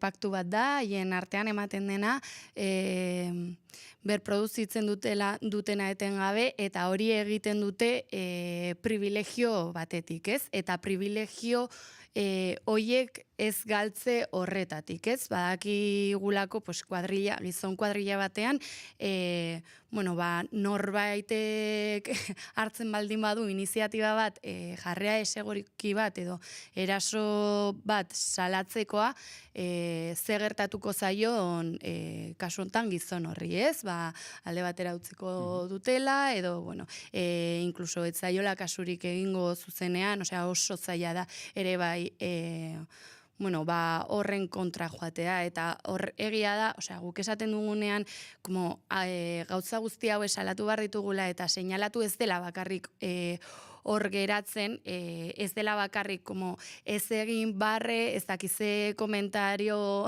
matxistaz, edo olako zehose, baizik eta horrek dakarren lanketa guztia, ez? Nundik datorren, haien artean ere bai hitz egitekoa, eta ez izateko beti alboko tipa edo sexu genero disidentea maigainean jartzen duena, ez, jarrera guzti hauek. Bai. Eta bilgunaren leloan lerratzearen zera hori ez, lerratu egiturak apurtu, bada egin batean aiei zuzendutakoa ez, egin batean eta bereziki. Lerratzea ez dela soilik ez egitea, baizik eta lerratzea dela ere horren aurka egitea, eta nolabait norberak dituen ardura hoiekin moztea, berrikustea, eta inguruko, ekik esan duen bezala, ez, anaidia sare horietan, horrekin etetea, ez. Aldarrikapena baita ere instituzioi ere helarazi diezue, nolako ardurak hartu beharko lituzkete instituzioek? Instituzioek sarretan segitzen duguna, ez, lehen mailako arazo sozial eta politikotzat hartzea indarkeria matxistarena, ez, eta zertan materializatuko litzake hori, hainbat izan daitezke aukera guaino, beti esaten duguna, ez, ez egitea pinkwashinik, ez, alakorik ez digula balio gaurko egunez korbata morea jartzea edo argazkia soilik ateratzea, behar direla inbertsioak, behar direla benetan indarkeria matxistarekin amaituko duten legeak ezartzea, behar dela adibidez festetan udalak inbertsioa egitea adibidez eraso matxisten aurkako kudeaketarako, hainbat neurri dira, ez, eta, hoiekin ere nolabaiteko lerratze eskaera bat egiten zaie instituzioi, ez, eta nolabait, indarkeria matxistaren ulerkera ere, nolabait, mugimendu feministak egiten duen ulerkera beraren bidetik joatea, eta ez izatea murritza sarritan izaten den bezala, ez. Zetzu horretan ere antolatzea eta autodefentsa feministari ekitea besterik ez zaizuela gelditzen azpimarratu duzue. Sentitzen duzue gaur egungo testuinguruan eta gaur egungo sisteman kaso zuei ez dagokizuen lanetan sartu behar izan zaretela topaturiko hutsuneak betetzeko? Bai, guztiz. Batez ere, ez hori, herri mugimendutik edo antolatzen diren halako espaziotan, adibide konkretuak emateagatik, gure herrian jaietan espazioak antolatzen ditugunean, feministok beti gaude, indarkeria matxistaen aurkako protokoloak kudeatzen edo horietan pentsatzen, pentsatu beharrean akaso, hau ere bai autodefentsa dela, esango nuke, ze egitarau feminista eramango dugun aurrera, edo zein jarriko dugun holtza gainean, edo zein praktika feministak aktibatuko ditugun, jaigiroa bere horretan feministagoa izate aldera. Bai, eta ekintza konkretuetik arago diskurtsoan beran ere bai, askotan mugimendu feministak hain zuzen instituzioak interpelatu ditunean izan da instituzioek irakurketetan izan dituzten utxuneak estaltzeko ere bai, nolabait, askotan mugimendu feministak indarkeria matxistaren ulerkera ez duelako egiten, instituzioak egiten du bera lehen esan deten bezala, ez, adibidez, baina gehiagotan pasa izan zaigu, erelketa matxista baten aurrean mugimendu feministak kalera atera izana eta erakundeak atera ez izana, ez, akaso erakundeak egin duelako ulerkera bat oso murritza ez balimago haien artean bikote harremanik adibidez edo harreman sentimentalik ez dela indarkeria matxista, bestelako indarkeria bat dela, ez, alakoak gertatu izan zaizkigu, eta, nolabait horrek ere erakusten du gu etorri gara, nolabait mugimendu feminista etorri dela indarkeria matxistaren ulerkera bat azaltzera edo exigitzera edo borrokatzera, ez? Eta autodefentsa feminista aldarrikatzen dugunean ez dela soilik erasoen aurrean erantzutea, baizik eta esandako guztia, ez? Bestelako bizitza posible batzuk egitea, inkluso genero disidentziatik, ez? Queer blokeak antolatzea, lehen lerroa hartzea, bestelako bizitza bat imaginatzea edo trantsizio horretan ere bai lan egitea, erasoak erasoi erantzuteaz aparte. Baitare aipatu dugu kontzientzia eta etorkizunera begira edo pixkat ere iritzi orokortua edo aipatzen dena da batzuetan, gazte kontzientzia gehiago dutela eta halakoak, baina ez dau ere akaso batzuetan defentsa bat helduek konpondu ez duten zerbait urrengo generazioari uzteko? Seguraski bai ez da. Egia da, hasieran aipatu dugu, ez? Indarkeria matxistaren ulerkera eta indarkeria matxistaren kontzientzia hori haunditu dela eta beraz, seguraski gazten artean kontzientzia gehiago ere badago, baina gaur egun bizi egun oldarraldi horren aurrean ere bai, seguraski atzera urratsak ematen ari gera zentzu horretan, ez? Eta ezakit esaten helduek, estaltzeko egiten duten edo ez, baina, bueno, nik usteet, eta gian pixkat desbiratu naiz, baina gazteen artean gaur egun arazo larri bat degula, tartean sare sozialek eragindakoa, tartean entzuten diren gorrotozko diskurtso guzti horiek eraginda, baina, bueno, nik usteet gizon gazteak oso oldartuta datozela, eta hori entzuten dugu, ez? Hezkuntzan dabiltzan gure lagunek aipatzen digut, ez? Adibidez, ezakit aurreko batean hitzaldi bat emateko aukera izan nuen, eta bertan irakaslea zen bateke hitza hartu zuen, eta kontatu zuen nola, ez? LH6an dabilen irakasle gisa, eta komiki bat irakurtzen alde egin duzirela klasean, bi mutigen arteko maitasun historia bat kontatzen zuena, eta klaseko gizon guztiak oldartu ziren, eta ezin izan zuten irakurri komikia klasean, ez da hori LH6 batean pasatzea oso kezkagarria da, ez? Edo nolabait, ezkidetza ematen diren, sartzera ematen diren lagunek ere kontatzen digute, ez? Nola, gero ez da, nolabait kontrakotasun handiagoa eta zailtasun handiagoa dituzela zenbait klasetan gaia bera lantzekoa, ez? Orduan, hori oso kezkagarria da. Bai, hala ere, igual azaleratzea ere bai, gazte feministon saretik plazaratzen duten diskursoa badela, akaso ez dela hainbeste gaur egun gazteak lehengo edo oraingo helduen zera, helduekin alderatuta, igual, erreakzionarioagoak direnik edo, baizik eta eman daitekela ere bai, eta kasuan kasu, baino igual izan daitekela ere bai, gaur egun etzaiela hainbeste permititzen edo marragorri batzuk askoz markatuagoak direla, edo, ez dela hainbesterako, diskurtso feminista aurrera egin duen einean, marragorri batzuk oso ondo jarriak daude, lehena kaso etzeudenak edo etzeudenak hain normalizatuak. Orduan horren aurrean ere bai,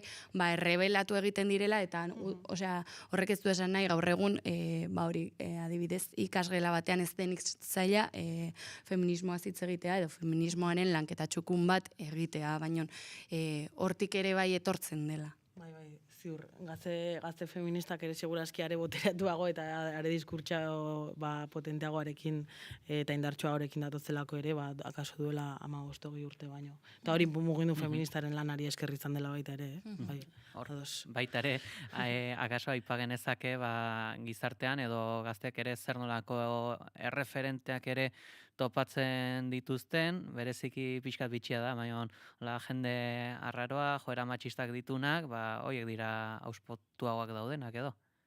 Bai, eta hori akaso aipatu egu baina sare sozialek guzti honetan duten eragina, ze eduki konsumitzen diren, ze eduki duten plaza virtual horretan lekua, eta zer nolako iruditegiak auspotzen diren, gainera bizi egun garai beliko honetan eta nun gizontasunaren eta maskulinitatearen iruditegi hori ere nola ari den indartzen, eta eduki sortzaileak zein nolako mezuak zabaltzen dituzten ikusita, eta nolabait ia kontrola ezina den espazio bat izanik, kezkagarria da. Eta hain zuzen, hor bada ere, beste fenomeno bat, duela hilabete batzuk ere bolo-bolo izan zena, ideia atzerakoiak nesken artean zabaltzeko, tradwife mugimendu edo fenomenoa dena, horre rorro berak bezalako influencerrek pixu hartu zuten, emakumearen irudi sumiso bat eskainiz. Zein irakurketa egiten duze fenomeno honetaz?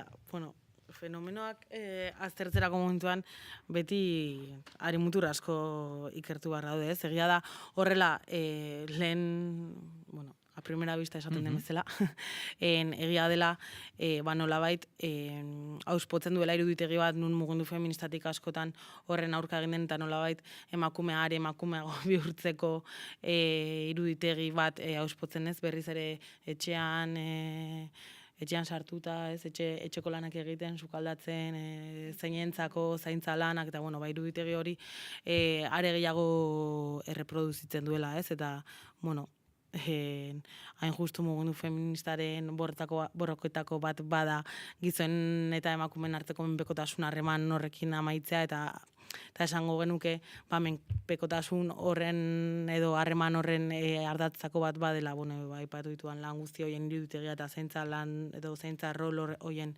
iruditegia, ez?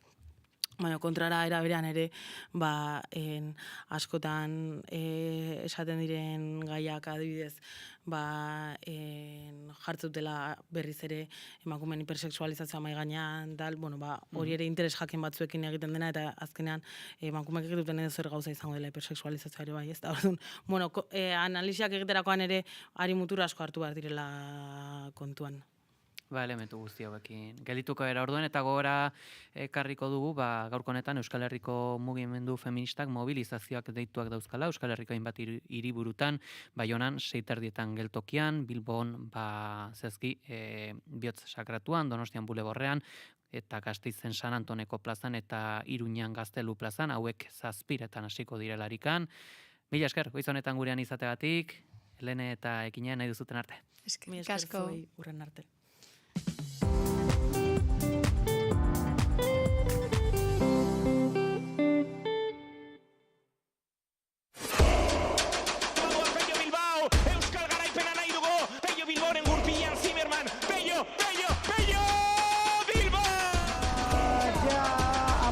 Zero bat 83, bigarren tokian Tolosaldea dator, Tolosaldea. Hortzeko Mikel Oiartzabal jauztiko, Ikuspinekin ate aurrean da, eta hirugarren gola Atletikena. Gaizto doa Estefanetaren ondora, eta tanto, 19 jaun Andreok. Ikustea baino gehiago. Bizi gurekin Euskal Kirolaren hitzordu nagusiak. Txapeldunen ligan bizirik jarraitu nahi du Atletikek eta horretarako irabazi egin behar du. Eslavia Praga Athletic Club. Gaur, 9:00 gutxiagotan hasita, zuzenean Naiz Irratia.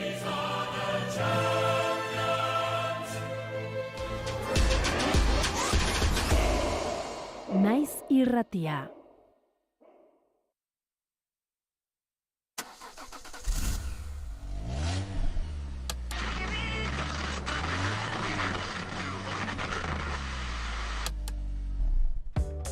Irratia kotxean argi eta ozen entzun nahi duzu, 2 urratsetan egin dezakezu.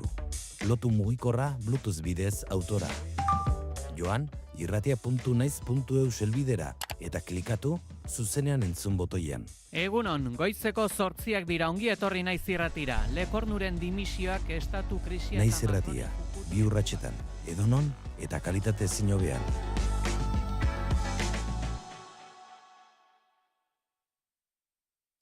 Informazioaren aria, Naiz Irratia.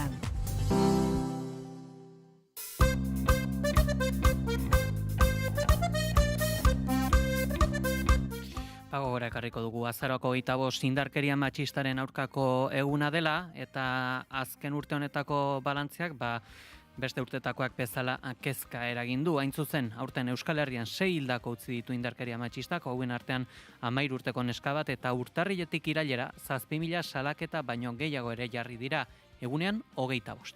Aurtengo hilketa matxistek pasaden urtekoak bikoiztu dituzteia da, urtea amaitzeko hilabete baten faltan. Indarkeria matxistak urte hasi berri utzi zuen bere lehen biktima, urtarrilaren 3an Alizia hil zuen bere semeak Barakaldon urruntzea agindua zuen, honek bere emazte ohiarekiko eta amaren etxean jarraitu zuen tratu txarrak ematen. Hilabete eskas beranduago otsailaren 5ean beste emakume bat hil zuen bere semeak, oraingoan Irunen Mirentxu Arregi ospitalean hil zen bere semeak emandako labankadaren ondorioz. Apirilaren 25ean 35 urteko emakume Gasteiztar bat hil zuen bere bikotekideak Aron, Lepoan labankada bat eman ostean bere izpak aurkitu zuen gorpua. Hilabete beranduago Jasmin Eba izeneko 13 urteko neska bat hil zuen bere aitak Bilbon. Ama zauritu zuen ere erasotzaileak bere burua azbestekin aurretik. Uztailean 78 urteko Mercedes Benezun arteak ere bizitza galdu zuen, Alzheimerra paretzen zuen senarrak buruan kolpe gogor bat eman eta gero. Azken hilketa Zarautzen izan zen urriaren 17an, 53 urteko emakume bat hil zuen bizilagun batek ustez harreman zuten. Hiltzaileak aurrekariak zituen indarkeria matxistagatik. Hilketak indarkeria matxistaren muturreko erakusle dira afera honek eragiten duen alderdi dramatikoena, baina ez da indarkeria honen emaitza bakarra. Urtarrila eta iraila bitartean 7.019 salaketa jarri dira Hego Euskal Herrian indarkeria matxistagatik 2024 baina 1% gehiago. Emakunderen datuen arabera salaketa horien gehiena bikoteak edo bikote ohiak egindako indarkeriagatik dira. Kasuen 72an. Salaketen 17% familia esparruan ematen den indarkeriagatik dator eta 11% sexu askatasunaren aurkako erasoengatik. Azken kasuak izan dira gehien igo direnak, 2024tik hona sexu askatasunaren aurkako erasoek 6% egin dute gora, Bizkaian izan da igoerarik handiena 23% egin dute gora erasoek. Bain zuzen indarkeria matxista jasan duten biktimen kopuru handiena 30 eta 59 urte arteko tartean kokatzen da, baina sexu indarkeriarekin datu hauek ezberdinak dira. Indarkeria sexuala pairatzen duten pertsonen erdia adin txikikoak dira. Zehazki Nafarroan berdintasunerako Nafarroko Institutuak kaleratutako datuek agerian utzi dute urtarrila eta iraila bitartean sexu indarkeria salatu duten lagunen 45% adingabeak direla, eta aurten entzute handiena izan duten kasuak kirol entrenatzaileekin ere lotuak daude, 2 gehiegikeri kasu Bizkaian eta 1 Gipuzkoan. Entzute handiena izan dutena, horiek izan arren ere, esparru denetan da indarkeria sexuala. Gipuzkoan Foru Aldundiaren tutoretzapean zen neska batek 4 gizonek bortxatu zutela salatu zuten. Arabako Errioxan ere beste neska batek 3 gizonek bortxatu zutela salatu zuten, hauetako 2 adingabeak. Eta kontuan izatekoa da, adingabek jasaten dituzten sexu indarkeria kasu asko familia esparruan ematen direla.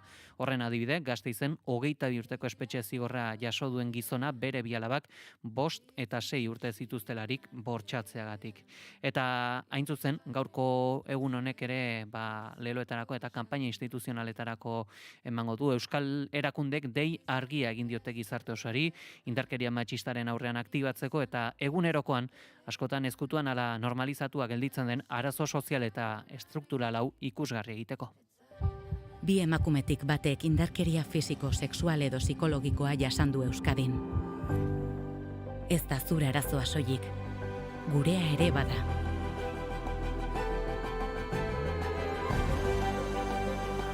Emakunde, Eusko Jaurlaritza, Foru Aldundiak eta Eudel. Ez da zure arazoa, gurea da kanpainaren leloa, Emakunde, Eudel eta Arabako, Bizkaiko eta Gipuzkoako diputazioek A25 jarri dute abian, mezu hori bat dator Nafarroko gobernuak zabaldu duenarekin ere. Indarkeria egunerokoan ere ezkutatzen da egin dezagun ikusgarri. Emakundeko zuzendari Miren Elgarrestak gogora ekaraitu 2024ko emakumeen aurkako indarkeriaren makroinkestaren datuak. Euskal Autonomia Erkidegoko 16 eta 85 urte arte emakumeen 48,2 indarkeria mota bat jasan du inoiz bikotekidearekin edo bikotekidetik kanpo. Salaketara heltzen diren kasuak ez dira 15% iristen. Hala ere emakumeen 80 kontatzen du egoera lagun, senide edo inguruko pertsonei.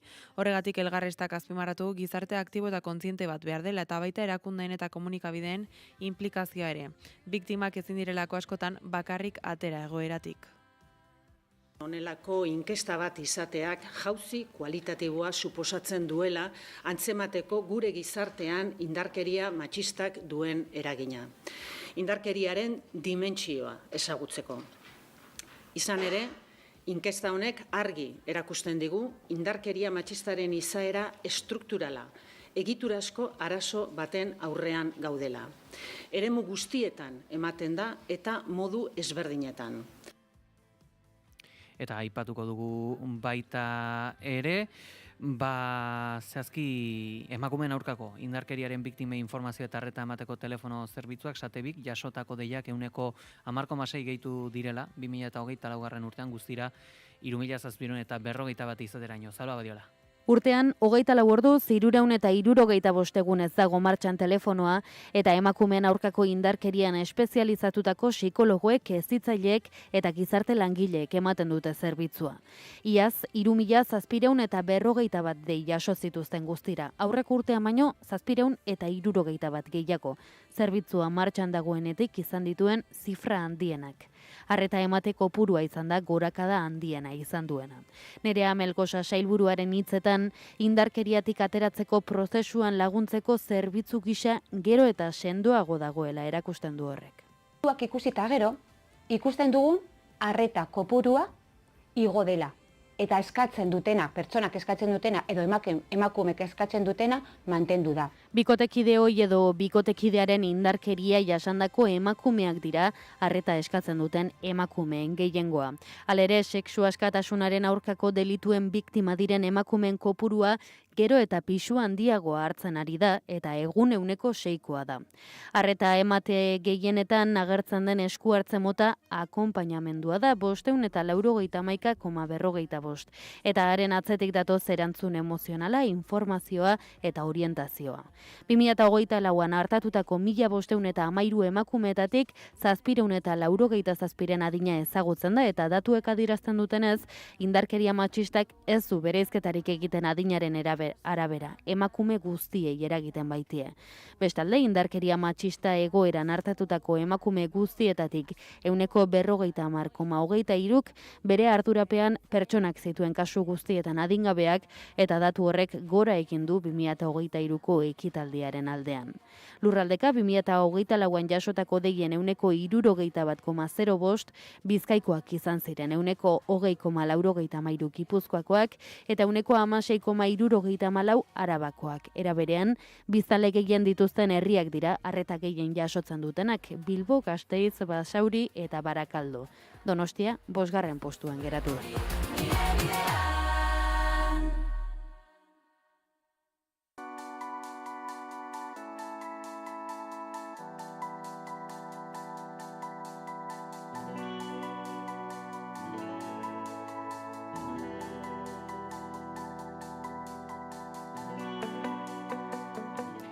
Aurrera ginez beste iritzi bat ere, batu beharra dugu, gure saio honetara zazki Miren Elgarresta, Emakundeko zuzendari elkarrizketatu du Lander Martínez lankideak. Emakundeen azaroaren 25ko kanpainak gogora ekarriko du emakumeen aurkako indarkeria ez dela emakumeen arazoa soilik, gizarte osoaren baizik. Honi buruz hitz egiteko, gurekin da Miren Elgarresta, Emakundeko zuzendaria. Miren Elgarresta, egunon? Egunon guztioi. Zer moduz?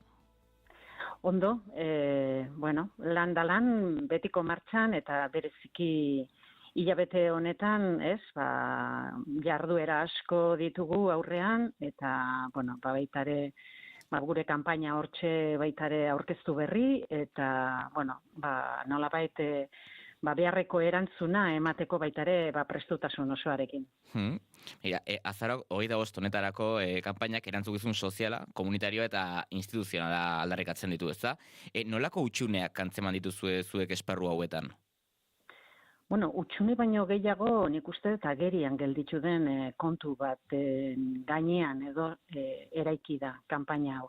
Hain zuzen ere, lehendabizikoz aurten, uda aurretik edo nolabait kaleratu genituen, inkesta luze eta zabal baten ondoren eta lortutako emaitzak, ez?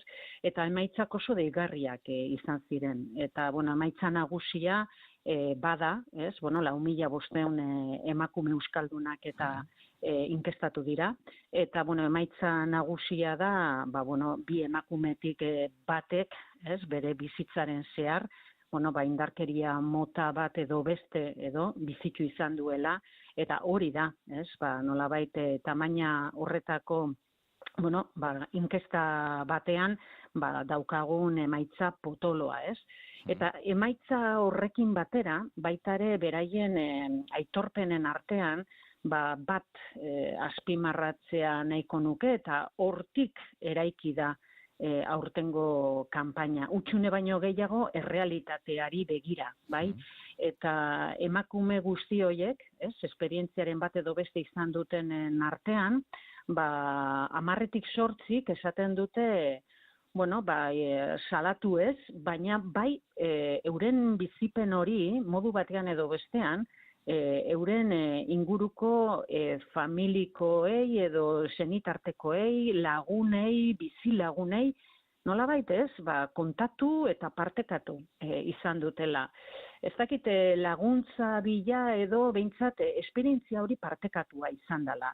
Eta hor ikusi dugu, gizartearen papera ez, nolabait partekatuak izan direla esperientzia horiek, eta ari gara, esan ere, kopuru altu batetik, ez, gure gizartean, eta, egia da, esperientzia askotarikoak direla, oso harin hoietatik eta murturreko esperientziak izatera. Eta, espektro zabal horretan, gizarteak nolabait rol bat betetzen dute, eta iruditzen zaigu oso rol importantea laguntza horretan, ez, emakume hoiek babes eta lagunduta sentiarazteko.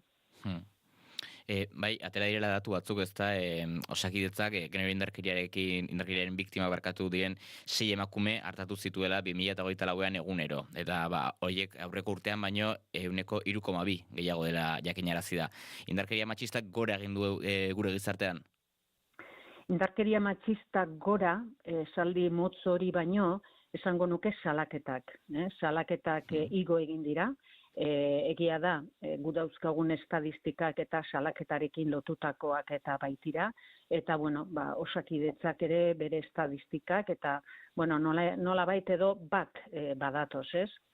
Eta, hor ikusten da, esperientzia horiek gizarteratzeko nolabait, haunditu egin dela, edo zabalagoa ikusten dela, eta iruditzen zaigula, egindako sensibilizazioaren ibilbide honetan, eta nik uste dut berdintasun politiketan daukagun eskarmentuarekin, eta ibilbide luze honetan, geoz eta zerbitzuk eta baliabide gehiago daude, eta emakumeak nolabait ez, esperientzia horiek balen barne bizitzatik edo kanporatzeko ikusten zuten zailtasuna, orain nolabait erretzagoa iristen dira zerbitzuetara eta laguntza eskatzera. Zuk esango zenuke joera honen arrazoi nagusia ez, datu hauek gora egitea agian ez dela areagotu dela baizik eta kontzientzia handiagoa dagoela eta gehiago salatzen dela?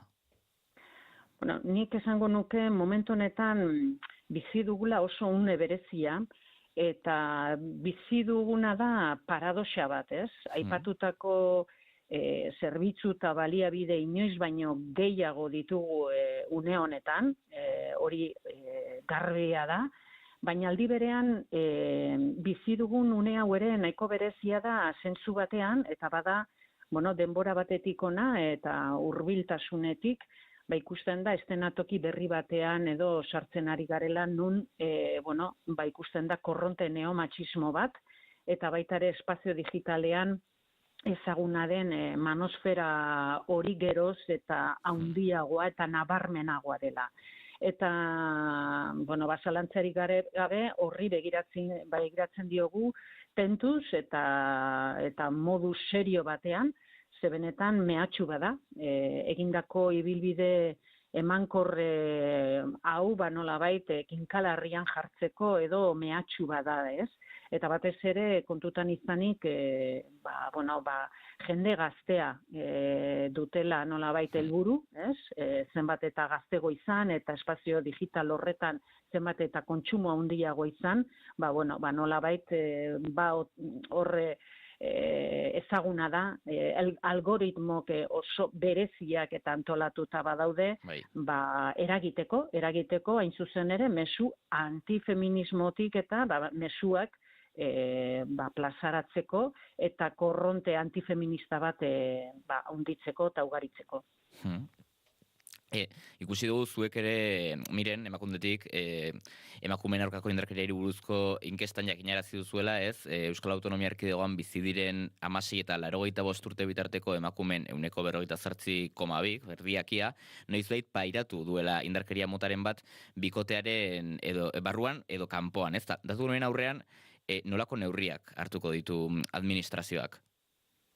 Bueno, neurriak eta egia da, bueno, eskuartean eta nahiko askotariko neurriek baliabideak eta emakundek zalantzarik gabe, jarraituko dula nola ez, indarkeria matxistari aurre egiteko, 22 urte luze dira erakunden artean daukagun 3. akordio horretan, erronka berri hoietara egokitzeko, ez, lan egiten ari gara, eta horretarako talde tekniko, erakunde guztien arteko ordezkari tekniko batekin lanean, urtero, eta nolabait momentu honetan ikusten ditugun fenomeno berriak edo eszenatoki berri hoietan dauden aldagai berri hoietara egokitzeko lana egin behar degula. Sarritan aukitzen dugu, ez, susmoa, kasu honetan espazio digitalak dauken egokitzeko eta zabaltzeko gaitasuna eta azkartasuna, ez, orain arte egindako lana modu analogikoan edo, ez, gure bizitza fisikoan nolabait egokituta egon diren neurrin, orain egokitu behar ditugula baita ere espazio digital horretara, ez? Hor badaukagu erronka handi bat, benetan, hemendik aurrera segurazki espazio digitalean izango diren mehatxuk, indarkeriak eta erantzun egoki bat emateko hortxe daukagula, ez, erronka handi bat. Baina nahi dut esan, tresnak eta zerbitzuak eta nolabait alik eta eguneratuen edo egoteko horixe izaten da gure egunerokoa. Interesgarria hori esan duzuna ez, pixka bat eraldatzen ari dela ere, eraldatzen edo beste modu batzuk daudela tradizionalki ezagutu dugunetik indarkeria matxista hor dagoela. Zuek antzeman duzue, identifikatu duzue nagusiki gaur egun zer espaziotan ematen diren indarkeria matxista kasu horiek? Bueno, indarkeria matxista bere izaera estruktural horretan esparru guztietan gertatzen da. Egia da, espazio digitala da, espazio berri bat denontzat. Ezain berria, baina nolabait denbora gutxi batetik ona,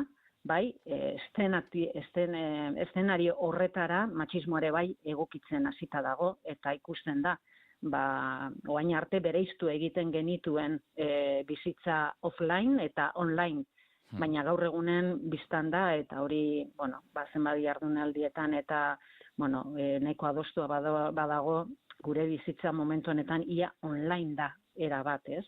Orduan, horretara egokitzeko premia handia badaukagu, nik uste dut, dauden tresnak baliagarria dira, baina egokitzapen hori funtsezkoa izango da. Eta, adibidez, zuek azaroan, emakundek puntu kritikoen mapa tresna aurkeztu zenuten ez, espazio seguruak bermatzeko ez, nolako tresna da, nola funtzionatzen du tresna honek? Mapa kritikoa aipatzen dezun hori erabat pentsatuta edo landua izan da lan eremuan egokitzeko, ez? Horre lanketa, daramatzagu ja urte asko, osalanekin batera, lanketa bat egiten elkarrekin, protokoloak eta horrelako gidak eta ezagunak dira, egokituta ere, edo nolabait eguneratu ziren ez da denbora asko baita ere, eta ikusi da, protokolok momentu honetan enpresa munduan edo lan eremuan derrigorrezko tresna bada. Baina sarritan tresna horiek ez dira ezagunak langileen artean. Zergaitik ez dakit, baina garbi dago sarritan protokolo horiek eta nolabait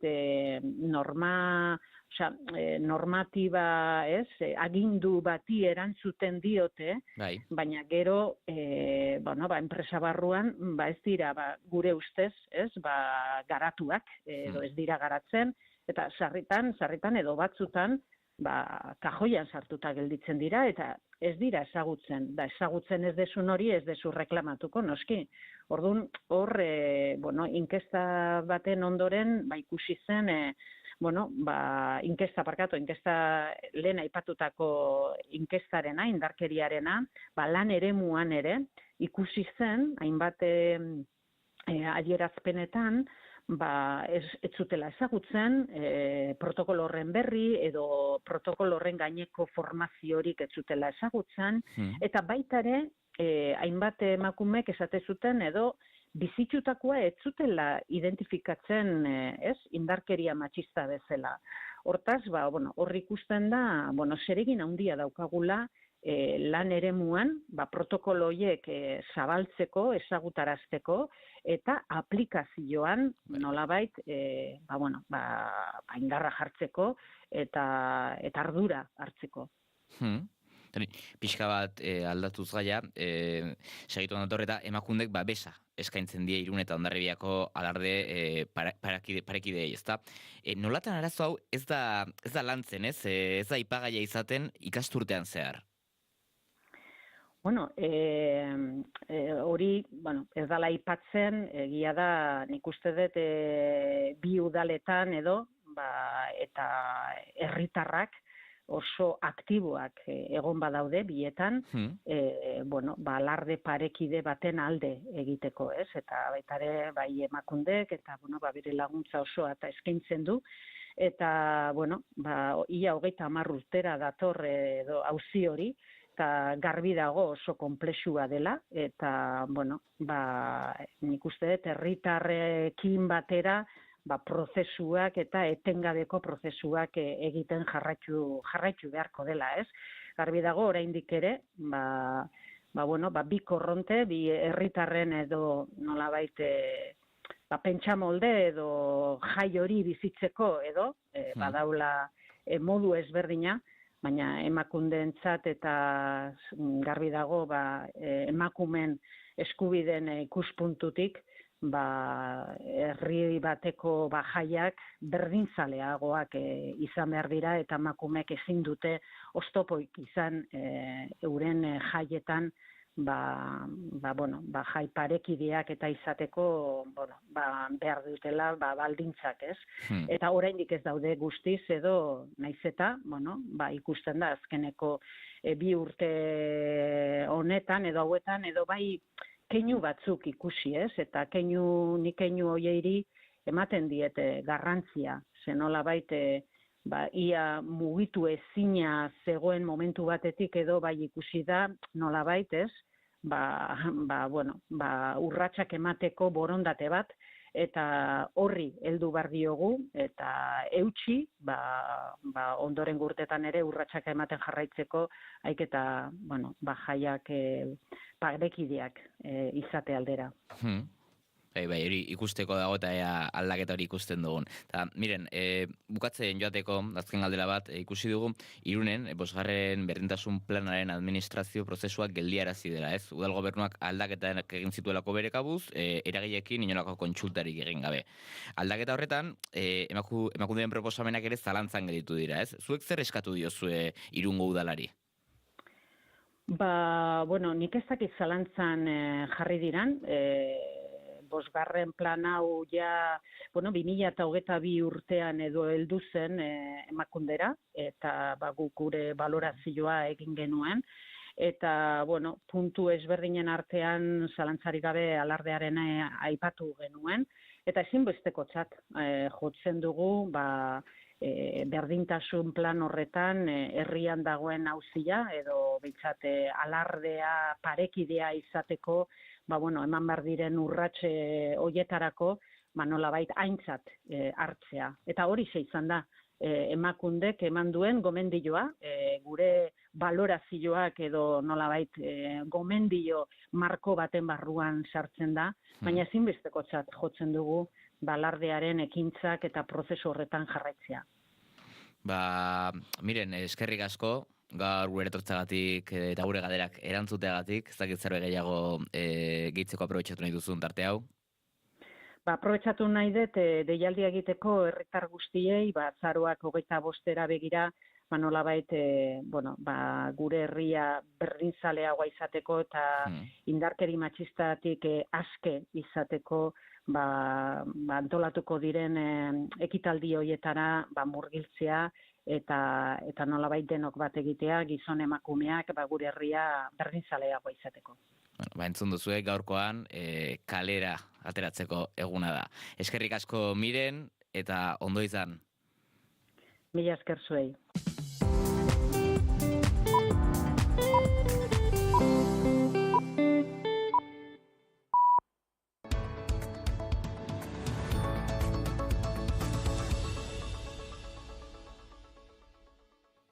Goizeko 10 dira, hain zuzen, aipatuko dugu ertzaintzak hartutako bidari jarraiki eskuadra mosoek atxilotuen jatorriari buruzko informazio ematen hasiko dira urteko txostenetan urtarriletik aurrera. Segurtasun kontseilariaren esanetan, erabakia datorren urtean sartuko da indarrean polizia jardueraren 2025 urteko txostena aurkeztearekin batera. Itxaso Leon, egunon? Egunon pei egunon entzulei ere, delituen tipologia eta delitu hileen profila zehaztuko dira bertan jatorria barne. Ertzaintza pasaden urriaren 14an hasi zen atxilotuen nazionalitatea aipatzen, immigrazioa eta segurtasun gabezia lotzen dituzten diskurtsoak elikatzea saiesteko. Oraingo honetan, Kataluniaren kasuan Nuria Parlon barne kontseilariak azpimarratu duenez, jatorriari buruzko informazio ematearen helburua da delinkuentzia zorrotzago interpretatzeko funtsezko elementuak biltzea, egoera sozioekonomiko eta bizi baldintzak tartean. Bestalde, Josep Luis Trapero eskuadra mosoen arduradun nagusiaren arabera urteko balantzeak agerian utziko du gertatzen diren lapurreta asko, atzerritarrek egiten dituztela eta aldiz sexu eta ustelkeria delitu gehienen atzean espainiarrak daudela, hala esan du.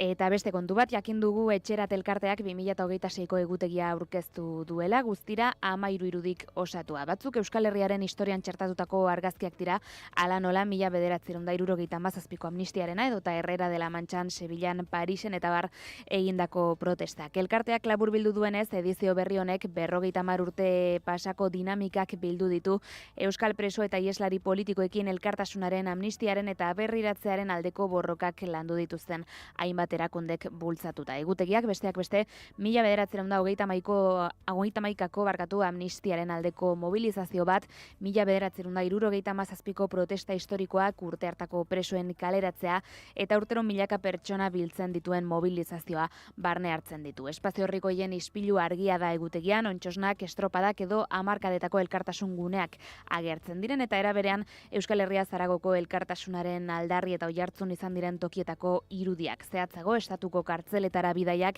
Parisko Sena ibai ertzera edo Notre Dame zelaigunera egindako martxak edo Giraldillaren agerpena Sevillan egin zen mundu mailako atletismo txapelketan 1989 urtean. Egutegia eskuragarri dago Euskal Herriko auzo eta herri gehienetan eta Durangoko azokan ere salgai egongo da eta Gabonetan, Bilboko, Gasteizko eta Beasaingo herri dendetan ere. Eguraldia eta trafikoa naiz irratian. Trafiko aldetik esan behar dugu orduotan nolabait normaldu zaigula egoera, alegia autopilaketak eta bestelako arazoak zeuden puntuak dagoeneko libreago geratu direla. Eta bestalde, gaurko eguraldiaren informazioa entzuteragoaz jarraian, Iker Ibarruzea. Giro euritsu eta ezatsegina nagusituko zaigu astearte honetan. Goizan goizetik hasita zerua estalirik egongo da eta eurigiroa nabarmena izango da, zaparradak Kantauriar isurialdean ia etengabe botako ditu, mardulak izango dira eta tarteka erruz botako du, uneren batean ekaitza jo eta kaskabarra botatzea baztertu gabe. Ego isurialdera ere zaparrada desiente pasako dira, bereziki Araba eta Nafarroa erdialdera, eta bertan ere litropolitak bilatuko dira eta lurraldearen hegoaldean ere zaparrada batzuk izango dira. Arratsaldean, ego isurialdean euri gutxiago izango da, baina bertan oraindik ere bustitik jarraituko du. Kantauriar isurialdean aldiz arratsaldean zer ere eguraldia ezatsegina eta euritsua izango da. Ipar-mendebaldeko haizea zakar edo oso zakar ibiliko da, bereziki kostaldean eta ondoren haizegunetan eta mendi inguruetan. Temperatura minimoek antzeko baloretan jarraituko dute, 1 eta 10 gradu bitartean errendituko dira, maksimoek aldiz behera egingo dute, Kantauriar isurialdean 9 eta 14 gradu bitartean errendituko dira. 9 gradu bitartean, temperatura beroenetan hotzenak Araba eta Nafarroa erdialdean neurtuko dira, altuenak aldiz kostaldean, eta honekin eur mailak ere bera egingo du, goizpartean 1200 metrotan kokatuko da, arratsaldean 1000 metrotara egingo du, eta gaupartean ez da baztertzen 800 edo 900 metrotik gora ere elurretan egitea. Eskerrik asko Itxaso. Eskerrik asko Pegi. Eta joan aurretik aurtuko ditugu bigarren kafeako kideak, Juri Azeiza eta Inigo Asensio, egunon? Egunon Pegi. Bueno, zer modu zaudete? Ondo esan beharko, gaurko egunak, badu, osnarketarako espazio eta aukera, eta tira guk ere hortik abiatuko dugu gaurko saioa, 2025 honek indarkeria matxistan eman digunari begira eta honi kritika eginez, eta murgilduko gara noski besterako gaietan gaurko saioan zehar, gurekin izango ditugu Mikel Zabalza 40 urte gogoan egitasmoko kideak, autobus bat jarriko duten martxanaren memoria ez dadin ahanzturan erori, eta gurekin izango ditugu plataformako bozera maila eta baita Mikel Zabaltzaren lankide izan dakoa debusen, Fidel Arizmendi eta Inoa Bueno, atzu ezkenuen tarterik izan, puripurian tarte osatzeko, eta gaur hainbat telesail eta pelikula gomendio ere eskeniko dizkigu gure entzulei, eta Iker Iriarte gurekin izango dugu, eta normalean... Lokatzetan. Bai, gaur ez du lokatzik girorik. Ziur zaude? Guri izan digu Nafarroako bertso txapelketaren inguruan hariko dela. Bueno, baina emango dio horre bai. Ez dakit. Laizterik, 11 herrietan dator Iker Iriarte eta nolabait oso bere gaia den bertsolaritzan hariko zaigu Nafarroako txapelketari, eta bai, seguro ukiko duela. Egia esan, bai, izango du nondik lokaztu gure lankideak. Eta horiek gaur zuekin elkara banatzeko ditugunak, Beli. Oso, ondo, dia ongo era orduan. Eskerrik asko. Eskerrik asko zuri. Eta gure partetik besterik ez esan beharrekoak esan da, bagoaz, aio, bihar arte. Naiz irratia.